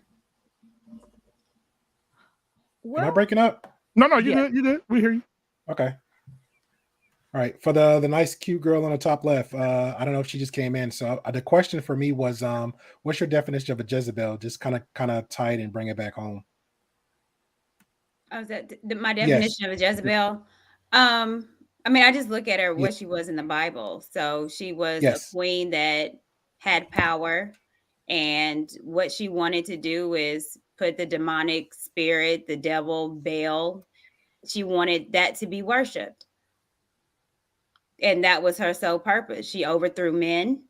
She used her beauty to do such. Okay. So in essence, she was a woman that had a need and agreed for power. Okay. So would that be the same thing as back to the Jada then? Because I feel like that's almost the same definition I just gave of her for her action goes. Even though he chose her, but he could still be influenced by her, because Jezebel was a very toxic and very influencing individual and spirit. Okay. Yeah. Yeah. Did you just come in, sir? Yes, ma'am. Oh, yeah. No, that's exactly what I said. That the whole time. I know. Again, that's Yeah. why I said earlier. I don't know if nobody paying attention to me. Okay. I don't know if So nobody paying yeah. attention to me. Okay. You're good, man. But here's the thing. I mean, it is a spirit. I think it mostly goes and inhabits in women, but men can have a spirit too of Jezebel.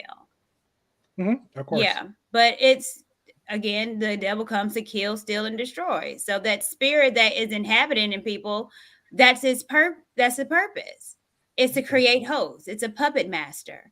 It's I'm in control, and I'm searching for other people to control, to get under my spell, to get under this demonic influence and this force. Okay. I just So want to that's make sure what we're it on does. this. Yeah, I agree. I just want to make sure we're on the same page, because there's a lot Yeah. earlier when I came in. E-Man, do you agree or disagree with the young ladies just said? All of them, all the young ladies. Well, do you want my opinion, or you just want me to answer that? Whatever you want, sir. This is your world. This is your world. I'm just a squirrel. No, I just want to give you what you asked for. So no, I think what Jezebel is a spirit that it's an evangelist that lead people to Baal. That's her single point is to bring people to the devil, a demon. But yeah, I do agree that is true. Okay, that it is a woman spirit that can lead and manipulate men also. I believe that it's a spirit that can take over man and woman. It just doesn't focus on man. Okay, so now the definition you just gave, along with the ladies, pretty much the same, but you're just saying it's just a spirit. So would it be safe to say that same spirit is pretty much Jada Smith in a human form? No, I believe that spirits move in and out. So I think that Jada Smith have multiple spirits inside of her. I don't think it's just one. Yes, the Jezebel spirit reside in her, but I think she do got the devil in her too, which is different from Jezebel. Okay. All right. Appreciate your great PO, man. Hey, I'm good, man. I appreciate it. All right, I'm gonna go back and watch our live from tonight too, man. Thank you, man. All right, thank you. All right, let's go ahead and bring in the next. All right, let's see here. Who we got back here? We on Lock Nation in the building. What's going on, my guy? Hey. How y'all doing? Darling. Hello. Oh, I better act right. Hold on. Let me act. I got my favorite up in the building. I don't ever see you. This is the first time I've seen you come up. Hi. Hello, everyone. Oh, All right, what you got for us, Doc? He's starstruck a little bit. Okay, go ahead, Doc. That's my darling. That's my guy, boy. What's up, man? You said Jezebel, right? Yes, sir. What's the difference between Jezebel and the whore of Babylon? Could both of those things well, both of those things are in different books of the Bible. But when we're talking about the whore of Babylon, do you think Jada to be both? Anybody want to answer that first? Yeah, kind of like I was saying earlier. I think Jezebel moves around in the Bible. She's only mentioned by name, but we see her effects in any place, and that's kind of what I brought up earlier. That I feel that Delilah, when you look at study this subject of Samson and Delilah, I feel like Delilah had that trying to manipulate type spirit. So that's the point that I do agree that Jezebel is moving and can relate to that story too, in my opinion. Okay. Do you believe Will? I mean, let's just face it, they're both Hollywood, and I mean, I don't feel too sorry for people that live in Hollywood, because they both sign their name and you know what. So I think because he's worth a whole bunch of money and she's worth a whole bunch of money, but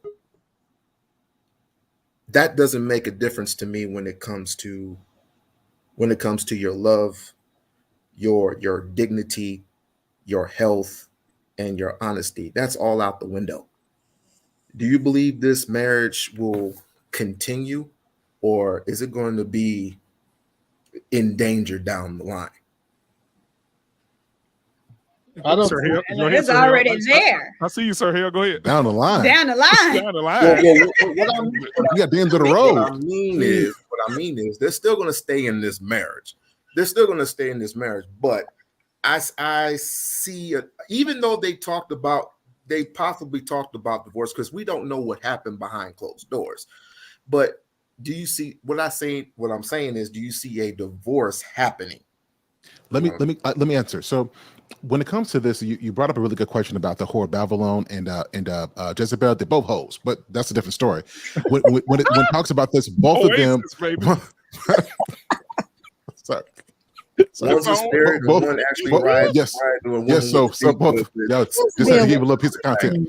So what it is it's the seduction. It's using nature, using natural seduction for evil. That's what, when it talks about like the whore of Babylon, you talk about Jezebel, it's finding ways to use femininity, using what's natural to assert authority. That's what we're seeing here, right? That's what that is. Okay. All right. Well, all right. Well, time's up, bro. Hey, so I appreciate you coming through, man. All right, man. You're good, brother. Appreciate you. Black man, I'm gonna get you. I know it. I'm still waiting on you, man. Come on. All right. So, guys, we're gonna bring in all the way from Shanghai, China. We ain't signing this in the building. He's been in the comments all night saying, "Please drop that link." All right, here we go. Hey, mods, we got a whole bunch of cleanup to do in that chat over there. Holy. All right, appreciate it. All right, salute to the chat. First, Courtney, I want to say magnificent job. I really enjoyed the PPT. I agree with you 110,000%.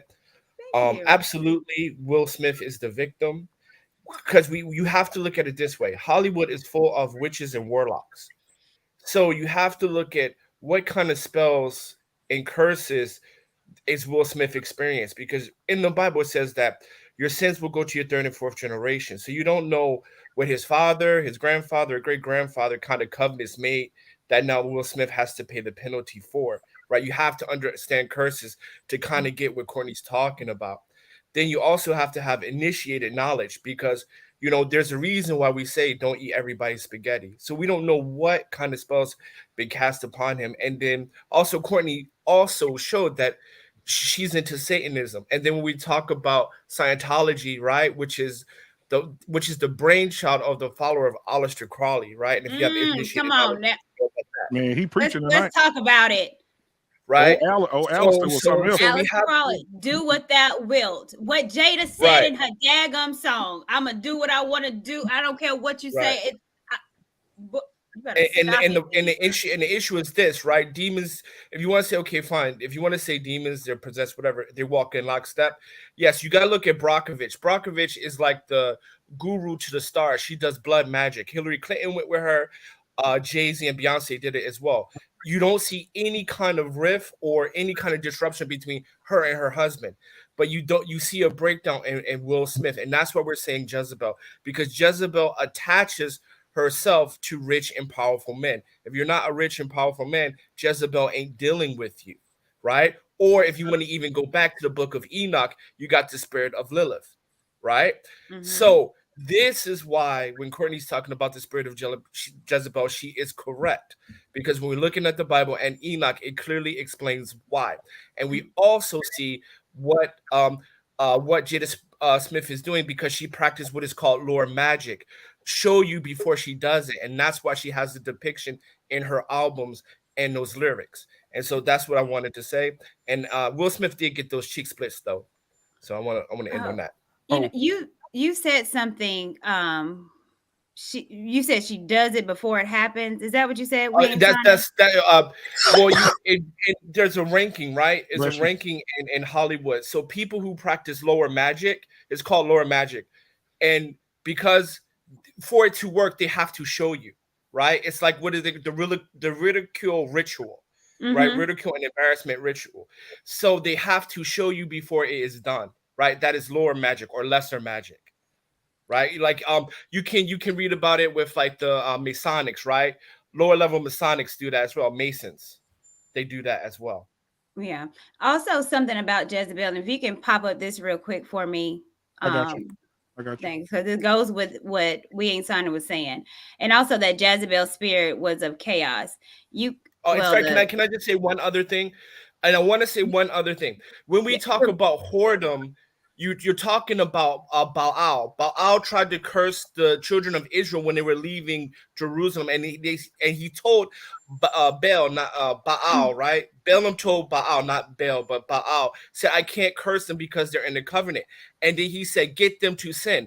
And that's when he sent whores and strippers, and they started to do orgies, and that's when he could curse them. So when we're talking about the spirit of whoredom or orgies and things like that, you're talking about the sorcerer Balaam, not Jezebel. Got it. Well, this so this was what they did prior to the Oscars. So this was a caption before they went to the Oscars. And the caption says, me and Jada got all dressed up to choose chaos. They knew that they was going to start up chaos. Something was going to be chaotic. Again, the Jezebel is also a spirit of destruction because she destroyed a whole lot of people, men, lives, communities, nations. But it's just telling that they chose chaos. This was planned. Now, whether Will Smith knew that he was going to be the puppet or whatever, that's, again, I guess that's what we're talking about. But again, with Jada, they specifically said that they chose chaos that particular night. And that goes in what we are saying with just exactly said without even me pulling this up. But I think if we look at how it's written, he says me and Jada. So what he said is he listed himself first, that he was the source of the chaos. It's his account. But the thing about it is, what you're missing is this. When Jada makes a statement today that says, I don't need him to protect me, they're not in lockstep, right? Just like when Will Smith didn't apologize to Rock.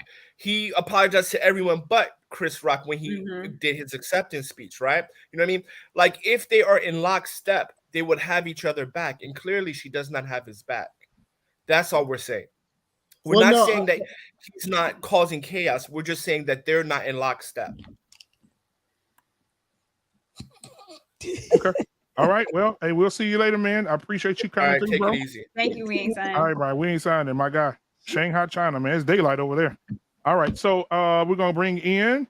Let's see who we got back here. Jay Boogie is in the building tonight. Jay Boog, what's going on, man?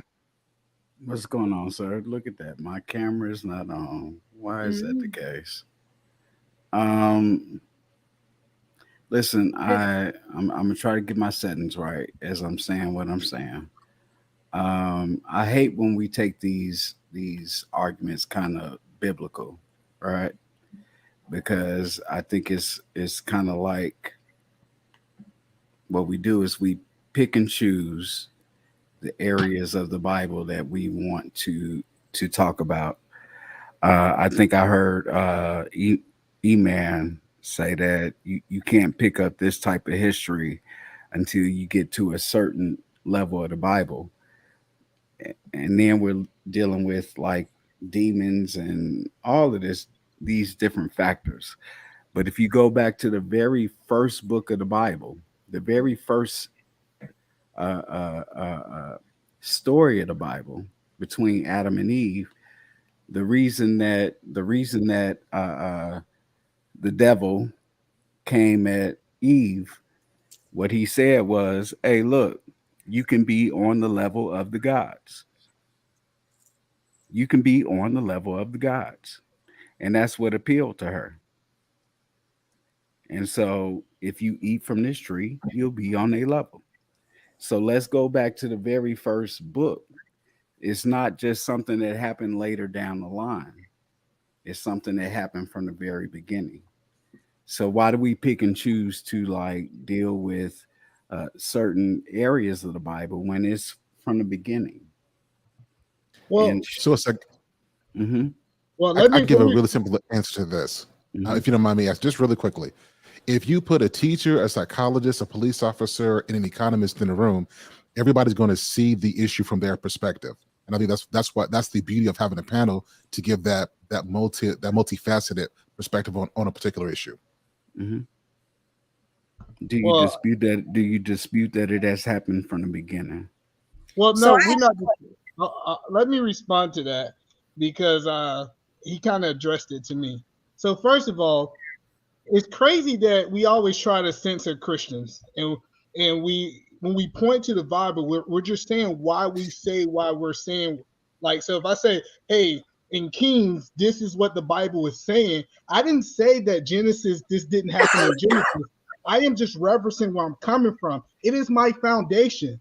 So people get on these panels and they say, you don't have the right to speak from your foundation. No, Christians can speak from the Bible because that's what we believe. So stop trying to make it seem like we can't speak from the Bible if that's what we believe. If you don't like the conversation, I tell people go somewhere else with a conversation you like. Brother, what makes you think that I just said that I don't like the conversation? What you need to understand is go back and watch the video and look back at what you said, what you actually said. It's not a fact that I don't agree with what you all are saying. You just said something very finite. So I have a quick question. Are you saying that the serpent represented Jezebel, or are you saying that Eve had the spirit of Jezebel in her? What I'm saying is that she had the spirit of she wanted the glorification, even way back at the beginning. Way back at the beginning, she wanted to be on a level that she was not on.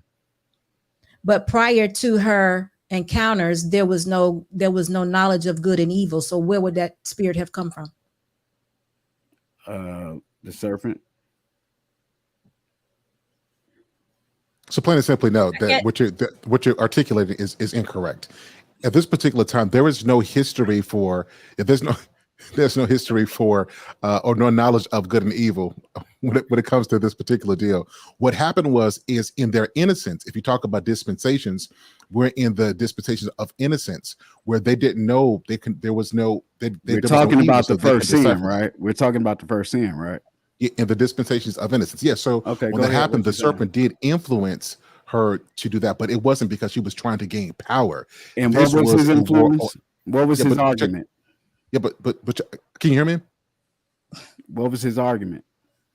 Yeah, so let me finish. Let me finish and then I want to hear you. So what the goal was to use their innocence as a way to break relationship with God. This is why Jesus has to come to restore innocence, which is why we're saved and redeemed by His blood. That's what that was. This has nothing to do with Eve trying to usurp authority. That's not what this was about. Okay. All right, and you know what, Jay Boo, we had this conversation on another show. I'll create something where we can have you come in and we'll have that conversation. Okay. Yes, sir. All right, Jay Boo, have a good night, man. I appreciate you coming through, bro. Thank you. All right. I want to apologize for doing this. I'm just getting sleepy. I know we got we got two more. We got two more. We're gonna shut it down. We got two more. We got Mel. I'm gonna bring Mel in from Mel. What's going on, man? What's your question? You got 3 minutes, Doc, because we can't have TJ up here sleeping. TJ, I'm gonna keep up because I'm gonna make this interesting. that Jezebel spirit up there, TJ. Get that Jazzy out of you, girl. How you doing, ladies and gentlemen? How you doing? What's up, man? How you doing? I definitely want to pull out 2 different factors right now and stuff like that. I'm seeing right now, one, it's the open relationship lifestyle. Everybody is technically getting mixed up on how it actually is. I know about it myself and know people that's in it and stuff. Will and Jada, there is no infidelity and cheating because they are in an open relationship. And they mentioned it multiple times. Red Table Talk, even the recent interview before the Oscars, Will said himself, there was no infidelity, no cheating. There is none in the open relationship lifestyle. The main problem is Jada has a mouth. Did you know Ozzy Davis and Ruby Dee was in an open relationship themselves also too? They wrote in their book. They was in an open relationship and they even said themselves in that book, it strengthened their bond and stuff like that. Maybe in short time they did it, but we didn't know about it till many years later. I didn't know about it till last week. Because despite they have an open relationship, there's still a set of rules and regulations they have for each other. And that was the big main problem. Jada went and opened her mouth and there was no cleanup to stop that boy August from going out his mouth on the news, telling up the whole business and stuff. And that's a lot of mistakes they did and stuff. Second of all, too, is we're technically seeing, as much as we want to act more lenient towards Will, like he's a victim. I don't see him as a victim. We're seeing the real Will Smith as he is acting now. And just recently, this week, I have seen an interview with Tommy Davidson, how he had to tell his story about how Will went inside of his trailer when they filmed this the movie Woo, while he tried to come at him about the kiss scene they had and stuff. And they almost gotten kind of crazy. Well, to add some perspective to that, Will was on the set because he's on every set of the 10 movies that she's done in her career. And so when they were on the set of Woo, they had a scene in the movie, and the producers told him that there was a kissing scene, and they just threw it in there 5 minutes before they said action, right? And so when they went to do the scene, he didn't know about it. Jada didn't know about it. So he reached down to kiss Jada. Jada didn't resist him. Jada kissed him. So when it was over, Tommy went to his trailer, and Will walked in. And Tommy just said this yesterday because Tommy's book's been out a couple of years now. Yeah. But he said Will, in his book, he says Will walked at him aggressively just like he did Chris Rock. He said, but the difference between me and Chris Rock, he knew he was dealing with a thug. He was dealing with a real one here. He said he told Will, don't come in my trailer. Let's just take it outside. Exactly. We can go outside. And he said when they went outside, Will calmed down and he left. Exactly. You see what I'm saying? I know somebody that worked on the set of Fresh Prince many years when he was even before hooked up with Jada. Will was like a bully and a clown on the show. Janet Hubert was saying this herself, how he acted. And he kind of tried to put fear base on a lot of some of the cast members. And he tried that with James Avery till James Avery had to put him in his place. Looked at him like, don't try that with me, boy. And stuff. Emmanuel's looking like, aha. One thing about Hollywood, when they see you're a bankable A-star, you're like a stock. Now, you know what? We're making all this money off of you. You're going to do what we say. We have seen this image of what we feel like Will is so much and everything that technically, no, that's not who Will is. This is who he is right now. And All stuff. right, well, Mel, thank you, man, for your comments, man. Thank you for coming in, brother. I appreciate you, man, for your comments tonight and being in the chat. All right, man. We'll see you next time, brother. Definitely, man. Take care, everyone. Have a good night. You too, man. While you bring in the next caller, Black Man Unfiltered, you prove that he's not being influenced by Jada. In that past situation, Jada didn't even know anything about it. When he stepped to Tommy and he was acting like he was doing with Chris Rock, he's showing that this is in him. This is his behavior on how he's acting. And that's all I'm saying. Go ahead. Okay, yeah, but at the same time, you see when Tommy showed him his side. See what I'm saying? So when you're powerful, I agree. You looking down on the weak. I agree. I agree that Will Smith is not a great person. I'm just saying, I believe these are the demons acting out compared to another demon controlling Jada to his action. I believe his action is coming from within, not from without, in my opinion. All right. So hey y'all. Hey, listen, this is the last person of the night before we shut it down. Yeah. And we want to bring in Canadian born Nigerian, aka Bob, the big old baby, aka the Nigerian sledgehammer, ex-stripper, is in the building tonight. Hey. T-Shaw been on point all night. Right. All right. He used to be with the band Full Force. He retired and now he's working for IT for 20 years. So welcome to the show, Canadian born Nigerian Black David. What's up, man? Thank you, Black Pimp. And don't forget, so hell with the headliner. He took my job, so don't play me like that. Okay. Courtney, how you doing, sis? Hi, darling. How you doing? I would say this. This is an interesting show, and I will be honest with you. A lot of things about Jada and Will Smith have been obvious. Some of us knew about it. We didn't really care. We kind of knew the dynamic behind it. Will, throughout the whole time he been with Jada, was trying to be another Tupac. He knew that she liked Tupac. He was trying to fill that role, but he could never be. Remember, throughout his rap career, he wasn't considered the hard rapper. He could be the bubblegum rapper without the cursing. When they make fun of him that he couldn't cut in his rap, he had one album that flops. So because of that, he went back being the bubblegum rapper. He couldn't be Tupac. So the only way he can be Tupac was to quote unquote show himself at the set in all her movies, which wasn't working to begin with. That's number one. Number two, Courtney did a profound, excellent investigation journalist job to pinpoint Jada mindset and her demeanor and her ideologies. She been that way from day one. It's the fact that too many people didn't see the writing on the wall. So what she's doing right now is showing what she's been doing for so long. And as for Augusta, well, let's put it like that. He had a reputation in the street as in the Lady Destroyer. You say Augusta? You said Augusta. Well, that one had 3 different names. I call him Augusta because He said Augusta. Not the city in because Georgia. he didn't sound like Augusta to He's me. a month on the calendar. I changed his name to Augusta because he What was the last different- name? Black David? What's his last name? What's his last name? I changed to Augusta because he was a different kind of plumber. So she knew who he is. Come on, you can't tell me you're a celebrity. You don't know what about together. So what she did is want to test it out for herself. That's what she said. She wanted to feel good. So she felt good in many kind of ways, unnecessarily speaking. And when you tell your husband in broad daylight on the red table talk that you were trying to feel good, it's more like trying to tell me, I used your plumbing for a while, but you don't got enough hold for the fire. Hello. Hey, that's Brooklyn talk. When someone trying to throw shade at you that you're not doing your job, they're trying to tell you indirectly, you ain't doing your work. So I have to get another plumber who's better than you. So that's what she did. So she lowballed him, dragged him down, degraded him, and let it be known. Yes, they had an open marriage, but you don't have to put it out there and say, "Oh, I was trying to feel good." It's one thing you don't want somebody who's better than me, but don't put it out there. What's up with that? Oh, Courtney again. So Right. I get what you're saying, but it was if they want to do the background check on him, they put out there. There was an article about him how girls were complaining about he too hurtful. So she wanted to know what it's all about. So she tried it for herself, and she said she felt good. Hello.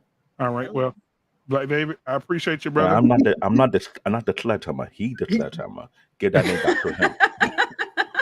I appreciate you, Black David, man. I love you, man. Keep on stripping, keep on dipping, baby. Keep Get on your wine Hey, and stripping go. Black Tim, dipping. cut it out. Huh? Am Cut I it out, old Tim. enough for this conversation? All right, brother. Ripping and dipping. So, guys, I want to before we leave out, I want to get everybody's final thoughts before we close out, and I'll start with Security Boss. Still there? No, she's not. Okay. So we'll go ahead with TJ. You go first. Good night. That's it. All right. And hey, look, y'all. Don't hold on. Let me do this real quick. You got to, because they say black men don't encourage or compliment their black women. So we're gonna go ahead and do this right now, guys. Doesn't she look amazing tonight? Yeah. It's Mr. Randolph. He just, has me glowing. Even when he's not here, I'm glowing. I just don't know. I don't know. Hey, But okay, in all seriousness, great conversation. I really appreciate the varying perspective. And again, I think it may have been Emmanuel that said that, that our foundation, no, it was Sir Hale Speaks, that, our foundation and our perspective makes for a cohesive conversation. So I think it's been good dialogue. And I think even though we were talking about Jada, there are women like her. So I always say, women, we need to use our powers for good and not evil. Mm-hmm. Thank you so much. I appreciate it. All right. So let's move on let's go to the book of Genesis. Interesting conversation tonight. Lots of interesting perspectives. I had a great time. Thanks for having me. All right. Hey, it was good. Now, look, you got to give a hug props too. Go. Hey, listen, now we always do this on the other show, and I know this show is a little bit serious, and I didn't get a chance to do it tonight, but you got to do the Revlon commercial for everybody, okay? On 3, 2, 1, forward back. Hey, there it is right there. Everybody give it up for the book of Genesis in the building tonight. All right. Thank you, book of Genesis. All right. I am Courtney Michelle. Come on, give us some give us a benediction for the ladies tonight when we get to so we can get to the fellas. Go ahead. I love talking about these things. I love talking about spirituality and connecting it to where we are and what we're doing now. So thank you for bringing me up. I think it's great. And it also, this takes the Jezebel spirit out. This goes to prove how powerful women are.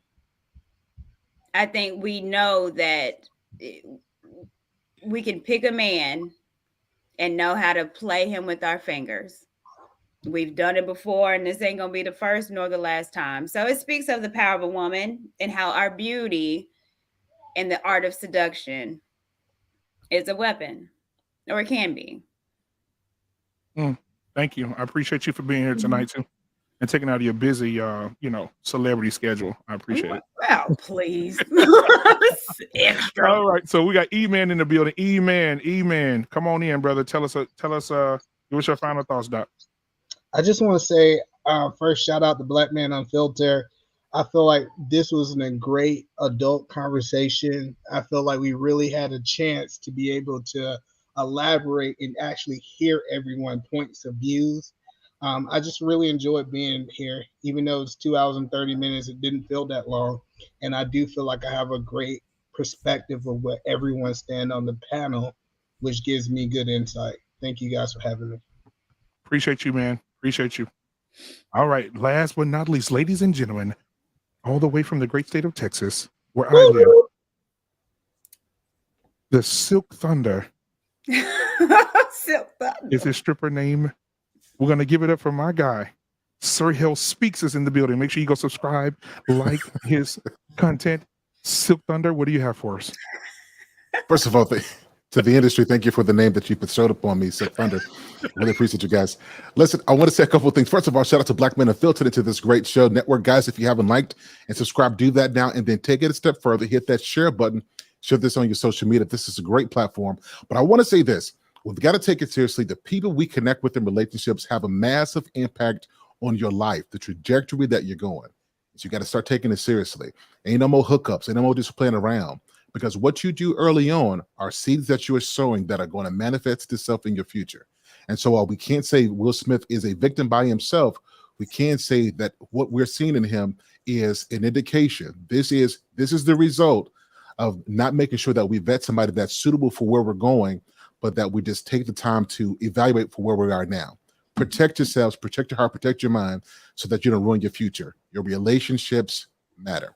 Thank you.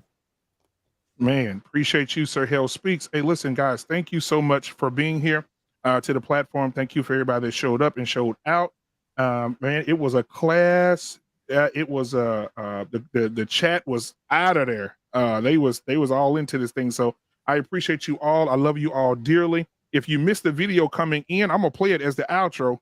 Before the outro, if you missed it. So yeah, it took me a while to put it together, but it's together. I sent it to Sir here earlier today. He sent me the shock face. He said, "Man, that's deep. Or that's deep." And so I put that together for you guys to have some insight. So I'll play that as the outro, then the outro after that. But guys, I am 1 subscriber away from 800. So I need you guys to go ahead. I need one person to go ahead and hit one person. Just say, "Ugh," yawn. Just hit this across the subscribe button right now. Go ahead, yawn, and just hit it. Ugh, and hit it. All right. So we can get to 800 before we get up out of here. But I will end the show by saying I appreciate you, Sir Hell Speaks. Please go subscribe. I am Courtney. Please subscribe. I did. The Book of Genesis. Please subscribe to her page, her channel as subscribe well. to you, Auntie. No, you're 800 now because I just subscribed under my other channel. So you're 800 now. Hey! I appreciate you. I appreciate you, girl. All right, so but yeah, so thank you for that. I appreciate it. So subscribe. 800 at work. I use my work email. Come on, we'll get you to 1,000. Let me set up. Let's go, baby. Let's go. I'm saying, y'all keep on subscribing. 800 is good. We still got more goals, so keep it up. Keep it going. Right. Let's get to this. Gotta get to 1,000. Let's keep it going all the way up. All right, man. So thank you guys. I appreciate you guys. Hey, listen, do something nice for somebody. I always say this: do something nice for someone. If you're standing in line and you see somebody struggling, pay for their groceries, pay for their coffee, pay for their food in line. Do something nice. And if you don't have anybody do anything nice for, and you're an introvert and you're at home, you're a recluse, do something nice for yourself, because self-care is the best care. All right. And take care of your mental health. It's important. Jesus Christ. All right. So thank you guys. I'm going to play the video on the way out. If you missed it, please stick around and watch it. It's one for the ages. Here we go. Thank you for watching Black Man Unfiltered. Till next time. Peace.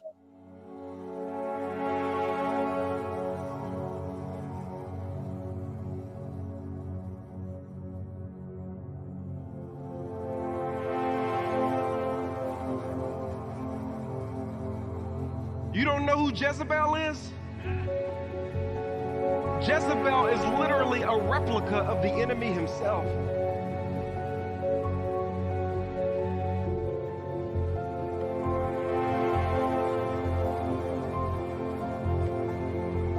Because Jezebel is a beast. She literally kills children and sacrifices children for cultural idols.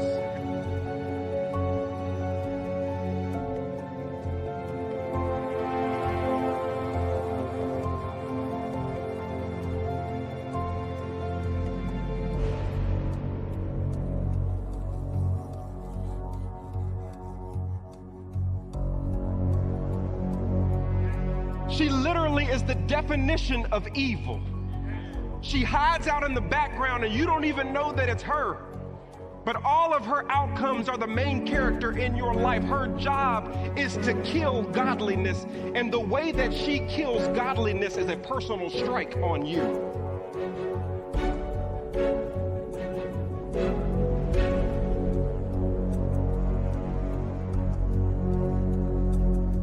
Different manner. I would During that time, launched into an interaction with August. What do you feel like you were looking for?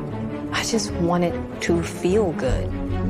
It had been so long since I felt good. And Husband, now I got to be with you at the press conference while you to tell the world about your transgressions.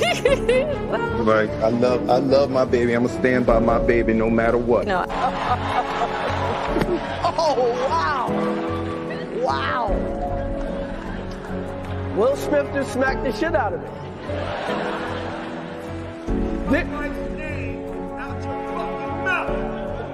Wow, dude. It was a G.I. Jane jump. Keep my wife's name out your fucking...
it is time, y'all. It is time to let you all know who the Bachelorette will be for season 1. So everyone in the chat, are y'all ready for this? Mm-hmm. All right, here she is.